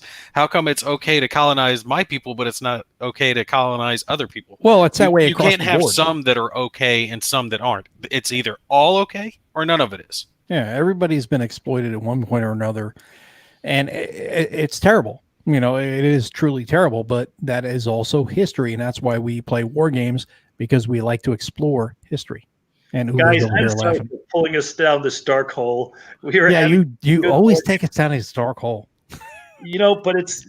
I'm going back to my model over here. T-34 is anyone? Yeah, I don't even know who won in Iowa in the Democratic. No one does. It's still not Bernie, I think. Bernie did. I think it was Well, Bernie. I thought A it few was of the articles I Buttigieg read last said time he we was talked. doing pretty well. I thought it was Buttigieg the last time they said it was him. They're talking about. I mean, I don't want to get sidetracked, but they're talking about the DNC cheating and that they're trying to push Bloomberg because he's paying them and giving them all this money. And All I have is 3 words for that whole thing: worst app ever. They had counted only 68% of the votes. Did the other 32% appear? You know what? I vote for Joe. I think Joe wins. did they vote I'm gonna by an vote- app? I'm What's not that? running for anything. Oh, you don't even. No, but I'm voting you in, so you're No. going to win. Nate, they vote, and then whoever doesn't get at least 15%, they get to re-vote for the people who got over 15%. And it's like a 3-stage vote. It is the most convoluted. No shit. Yeah, it was interesting. I got a question now. Anybody in the chat that's still left? Anybody here that's on right now? Who's coming to CSW Dallas next month in about 3.5 weeks? Who's coming to Dallas? Did you say? Yeah, What's going on CSW in Dallas. CSW Dallas. Can't Joe go to needs Dallas. money. Yeah, come out to Dallas. Actually, the funny thing is, it's called CSW Dallas, but it's actually 8 minutes from my front door. Wow. So Well, it's then- awesome. I will put a plug in PresCon in Charlottesville, Virginia. End of this month, we're going to be there. And we got in. We didn't get a booth. They were too full, but they gave us some Really? people in the hallway. So I'm so excited to go to PresCon. Hope to see a lot of people there also. And and then I'm going to have to talk to Nate with some ideas we have going on. How for far away is PresCon from Raleigh, North Carolina? Do you know? I'm from Ohio. That's never Where's mind. PresCon at? How the Where's hell? PresCon? I'm saying it's in Charlottesville, Virginia, and that shouldn't be too far away from me. A couple hours, maybe. If it's that close, I should Where's be able to do PresCon? that. Where is it? PresCon is Charlottesville. It's in Virginia. It's 1.5 hours from Quantico. Yeah, that should be maybe 2-3 hours for me, depending on which roads. Maybe I'll I'll take see a you look there. at that. Yeah, if it's close enough, I could make a day trip out of it. But Oh, we that are would going to be be at super. WBC either way. Yes, of course. Outstanding. Yes. I'm supposed to be there too. I have been told by Dave I have to be there, so I will be there. Joe, you're coming, right? I don't know. I don't know if I can make it. I traveled to Spain in January. I'm going to Consim World, and We're gonna have a GoFundMe to get Joe out to WBC. I swear, I want to have Joe out there at WBC. Well, no, this way. Yeah. The other way. Yeah.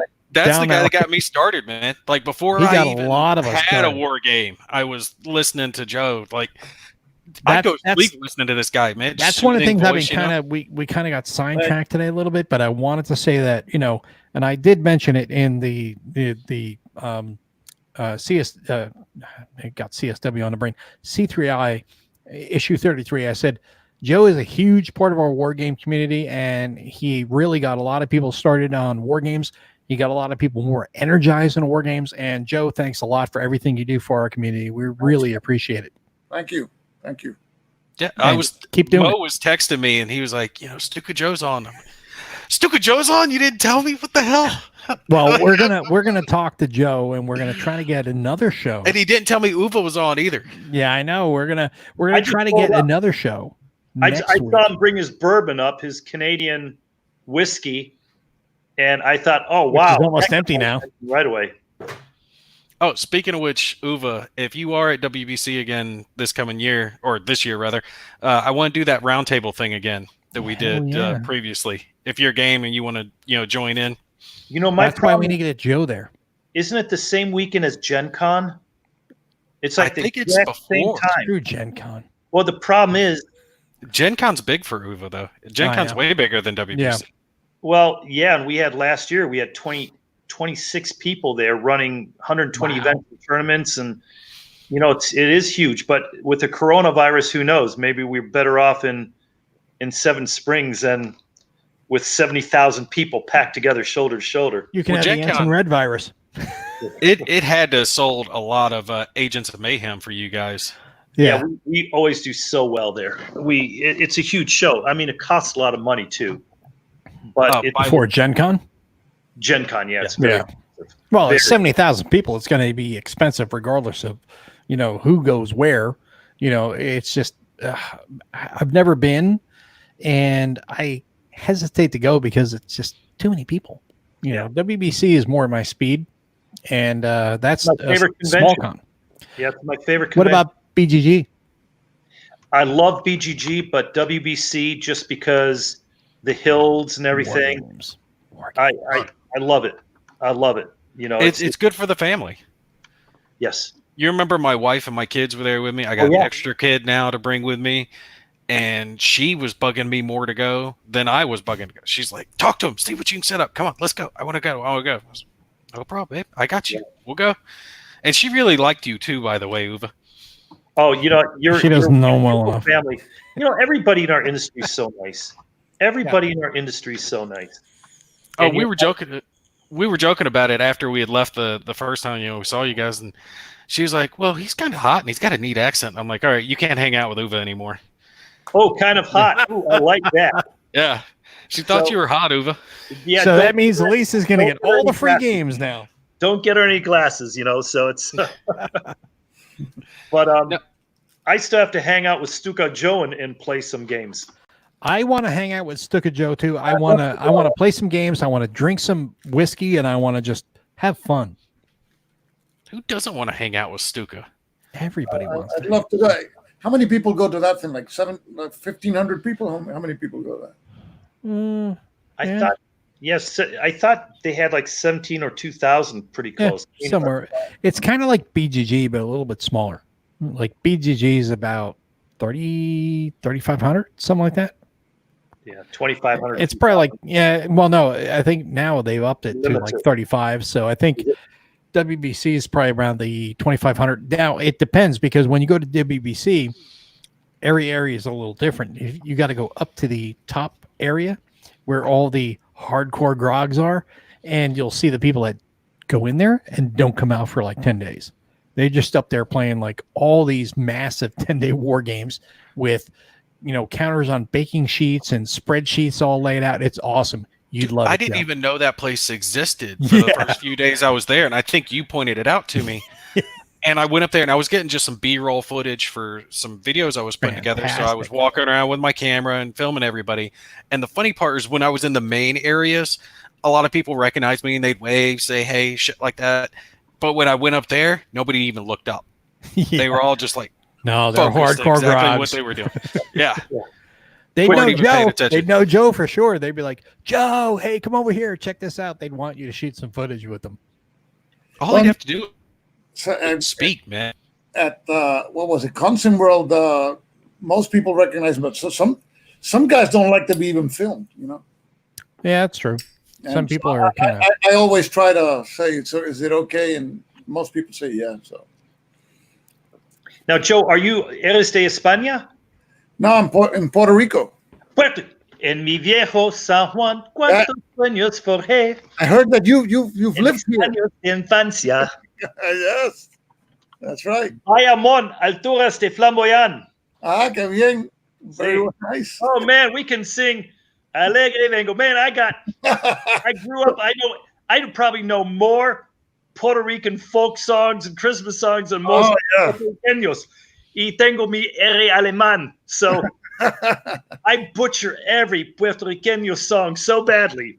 But I tell you what, in mi viejo San Juan, oh my God, even I get tears. Oh boy. Uva, how many languages do you speak, man? Only 3. Oh, just Spanish, German, and English? Yeah, and then dialects and all. But it's in my Spanish, I really have to get going. But I'm lucky because being a soccer ref, the Latino leagues here in the area, they do not want Latino refs because they're afraid that they're related to the other team in some way. So divers.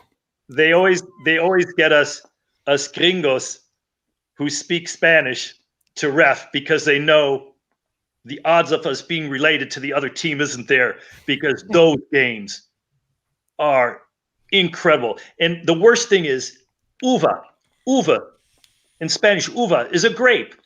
Uva is easy. Everybody knows. They know my name's Uva. Uva. You think they call me every call I do on the other team? Hundreds of spectators on one side are going ooga, ooga, ooga. It is a blast. There's more spirit in the Latino leagues and the Campesino leagues here in Ohio area than anywhere I've seen outside of maybe some big, World Cup soccer games. It's phenomenal. Where'd Joe go? Look we start talking about Puerto Rico and I'm just driving everybody away. Alan, Joe. Did I ask earlier, was it Alan Emmerich that was on? No, Stigler. Okay. No. I've been trying to get up with Alan. He contacted me. He wanted to talk about the sequel of Thunder in the East, and we haven't been able to. We're going to have him on the show here in the next few weeks. We'll get him on. I already talked to Alan. He's on board with being on, so we'll get him on there as well. But I definitely want to get Jose back on the show. And there's Jose. Here he comes. There we go. He's waving like, come on, let me in. I tell you, my Google Chrome has been fighting with it for the last couple of weeks. It crashes every now and then. So I know it's like it crashes out on you every couple of weeks, or not a couple of weeks, every couple of minutes. Yeah. So Uwe, all these Puerto Rican Christmas songs. In Puerto Rico, Christmas starts after Thanksgiving and ends like the 3rd week of January, something like that. It's like, in the Puerto Ricans do it right. In a neighborhood, like 2 or 3 people, you have the guitars and your instruments, and they go from door to door, and you have to give them. They bring alcohol. The door you go to, they give alcohol, and then they join you. You go to the next neighbor. Yeah, that's right. And after a while, there's a whole crowd just going through. Oh, I love Puerto Rico, but thank you. I've never been yet. We almost went this past July, but then things kind of changed because we had some issues with our dogs. But my wife wanted to go down there, and I was like, "Yeah, let's go." And I was thinking of you, Joe. I was like, I'm gonna have to reach out to Joe if we go down there. I'm gonna have to say hi and come visit, and meet up with you. But it didn't fall. I mean, it fell through. It didn't work out. But if we do come back down there, if that plan comes around again, I'm gonna say to my wife, I'm taking a day, and me and Joe are gonna play Wargame. Oh, you live in there right now? Yeah, Guaynabo, Puerto Rico. It's around it's in the San Juan metropolitan area. Yes. Yeah. Oh my goodness. Okay. Oh. So we're now in earthquake season. Yeah. Yes. That's not fun. But then again, I live in Texas. We get tornado season here in another month. Do you guys really have earthquakes in Puerto Rico? No, it's like every 100 years, but now it's the time. They've had a few bad ones, and the hurricanes. And the problem is the aid isn't coming in, and a lot of the rebuilding is just so slow, and it's scary. It's scary. Well, remember they got caught recently that the worst part, the 80s did come in, or the mayor. I forget which one. Problems down here, and I work I'm also a federal prosecutor. Okay. Oh, are you really? So yeah. Do you not listen to Harold on games? No, I don't. Fix that. I've got 3 kids, man. Everything you say little can be used toddlers against you in a court of law, so watch out. Wow. Wow. Super. So the thing is, we have the governor had to resign because of a chat where he revealed that he wasn't fit to govern. And then we have the governor that we have now is the former Secretary of Justice. So she's not a politician, so she's learning the ropes, and it's a little messy down here. But Was she the one that was caught? Let me say, we're always busy here. Was she the one that was caught, like hiding the supplies, or was that someone else? Well, it wasn't hiding. It was there was supplies from Hurricane Maria Forgot. that were being stowed in case of another emergency, like an earthquake. And then the earthquake came, and the supplies were still in the place instead of, and it's in the same town, in an adjacent town where all this earthquakes are happening, and it was just sitting there. Damn, So that's unfortunate. Stuka, we'll be praying for you. Everything goes well for you. Thanks. I appreciate it, and I love your channel and your wife, and you do a great job. And it's like Uwe, you say, we're a small knit community, but it's a lot of nice people. I think we're one of the least understood hobbyists. Normal people don't understand us. Most misunderstood, I would say. And that's why I think we're always condemned to be like a small community.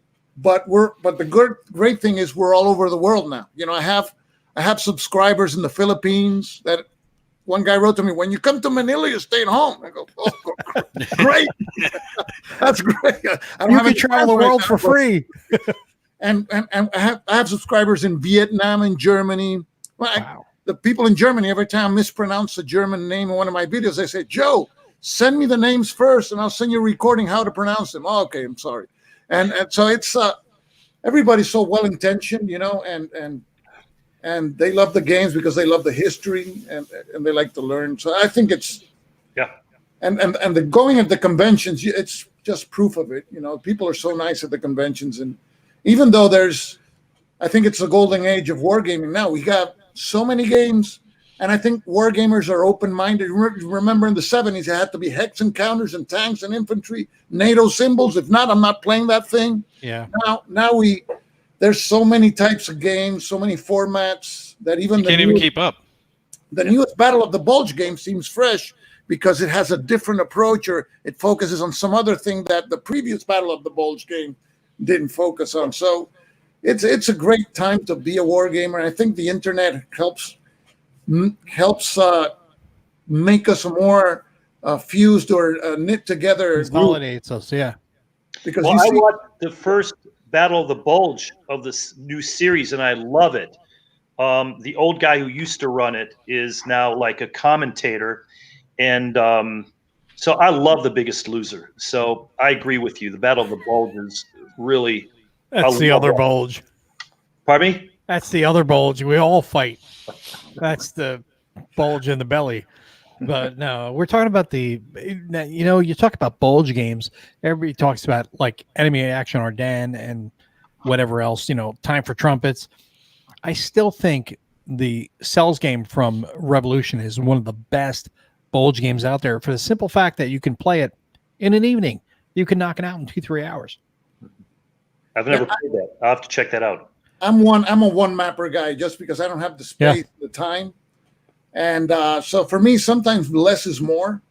Mm-hmm. And I like designs that immerse you in, and you just play the thing and you time travel. It's like what Dunnigan said, the time machine. That you're immersed in the game, and the less I have to look into the rules, the better. So sure. It's for me that's my personal taste.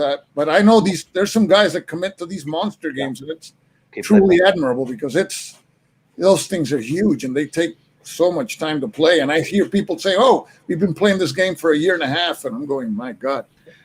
Then you have these monster like fake war games that never happened, thankfully. I'll tell you, not to like kiss up or anything, but if you haven't tried it, the third edition of Conflict of Heroes, I mean, that's I mean, It's straight good on. shit right there. Really, Okay. just it flows so smooth. I love that new system. I mean, I liked it when you were talking about it at first, Uva, but actually getting to sit down and try it and play it, I mean, it just blows it away. I mean, it really took it to the next level. And again, I'm sorry about digging you on the cards. Did you see that I made a little update video on that? Yeah. I felt so bad when I was like, oh, damn, they are plastic. They're better quality, and I dinged them. So I had to make sure to show, like, look, you can even dip them in water. They're good. Everything's good. I remember introducing you to Uva at WBC a couple of years ago, talking about that, and we were talking about third edition, and I was like, wow, this is actually kind of cool. It's more the thing I like about like Conflict of Heroes is the fact that it feels more like a real-time game, whereas your standard tactical game is I go, you go. There's kind of a real-time feel, but Conflict of Heroes has that real-time feel, which is like, I hate to use this term because it has kind of negative connotations, but a push your luck element to it, which really combat is push your luck. How far can you advance your troops further into, or towards an objective before the enemy pushes back or whatever. So there is that real aspect to it, that Euro aspect to it in, for, gaming terms. It's not like that in real life, but there is that aspect from a gaming term. You're pushing your luck. You're trying to, further advance your troops further and try to get as close to the objective as you can without getting pushed back. And that's what third edition really has, that, that nonstop real-time feel. It's like, okay, can I push it further? Can I push it further? Do I fatigue these guys? Whether or not the unit will spend. That's that's the key thing there. Taking that or making that decision, that really took the game to the whole next level, because nothing is guaranteed anymore since the point system went away. And then you have to consider, do I save these caps so I can use them if my unit spends, or do I use them to get a better attack now? What are my best chance odds? And that big tank battle I did on the first one, the end of it came down to, a combination of making sure I had the right cards in hand, right caps in hand. Tanks. Yes, tanks. And squeezing it through. I mean, it literally came down to the nitty gritty. Either the dice roll was going to make it and I was going to win, or it was going to fail and I was going to lose. I mean, it was just tight. I loved it. Really great. The funny thing is, this is the only diorama I ever put in a tank show or in a model show, was this little T-34 that I did. And I even have some internal, you can't really see it here, but is that a T-34C? I don't recall it. Because it has a square hatch, and I'm not sure which one it is. It's a dragon. I know that it's a dragon model. It is the T-34, and I just found this crew from, I forget what manufacturer, and I put it all together. This is probably about 10 years ago, 10, 12 years ago. I put it in a model show because I used to build models all the time. Now I'm starting to slowly get back into it, but I put it, didn't win anything, but it was kind of cool. And models kind of go with gaming. To me, it's all about learning about history and experiencing it, because this is stuff that happened in the past, that the only way to live is through models or games or movies or whatever. And sadly, a lot of movies fail, and we have X-Wing, which never happened. But it's cool. But it's definitely cool. It was a long time ago. My son gave me a hover X-Wing and a TIE fighter.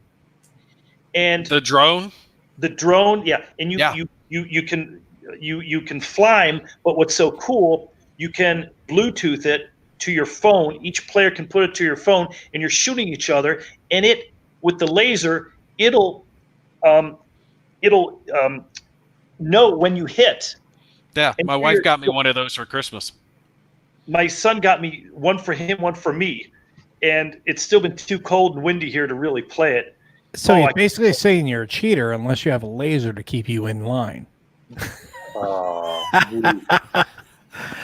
Gunter got that for you? For Christmas, yeah, and nice. I can't wait to play it. I think he got them at Costco, and it's I'm a Costco fan. Sorry, I waste more money at Costco than I do. How many people buy from Amazon? We all buy from Amazon, so it's the same thing.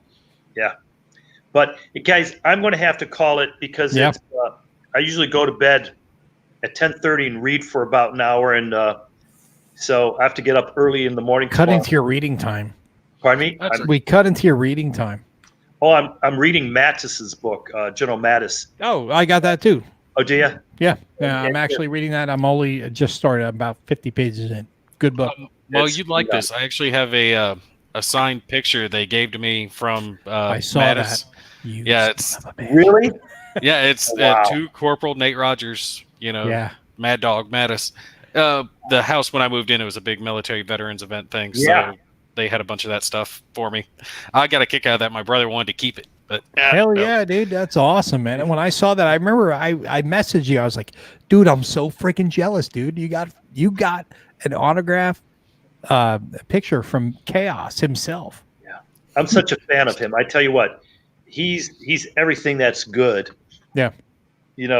Anyway. Well, I mean, can't tell my this is online, so as sorry. he always says, if you're not reading, you're a functional literate. Exactly. So, guys, thank you so much. Thanks for inviting me in, and I'm sorry I have to talk to Alan. I hope nothing happened or I didn't insult in any way. So No, I don't know what the heck happened there. I mean, this thing I've noticed was with StreamYard is it can be a little wonky sometimes. You can have people they can join, and then when people join, it sometimes kicks people out. So I don't know if it's what's going on, but I just didn't want we'll try to get it corrected. Such a fan of his, I didn't want to insult Yeah. anybody. I No. really, when I get excited about something, I get excited about something. So We've noticed. But Joe, we're going to get you on. I want to talk to you about maybe getting on the show next week if you're around. Sure. Yeah, outstanding. We'll talk about that offline, but we're going to end the show here because we've gone on way longer than we expected, which tends to happen here with the show. But we appreciate everybody who stopped by tonight, and stand by for Whiskey Charlie episode number 3. Thanks for everybody who joined in tonight. We appreciate it, and we'll check you out on the next episode. Hey, Jose, can you call me?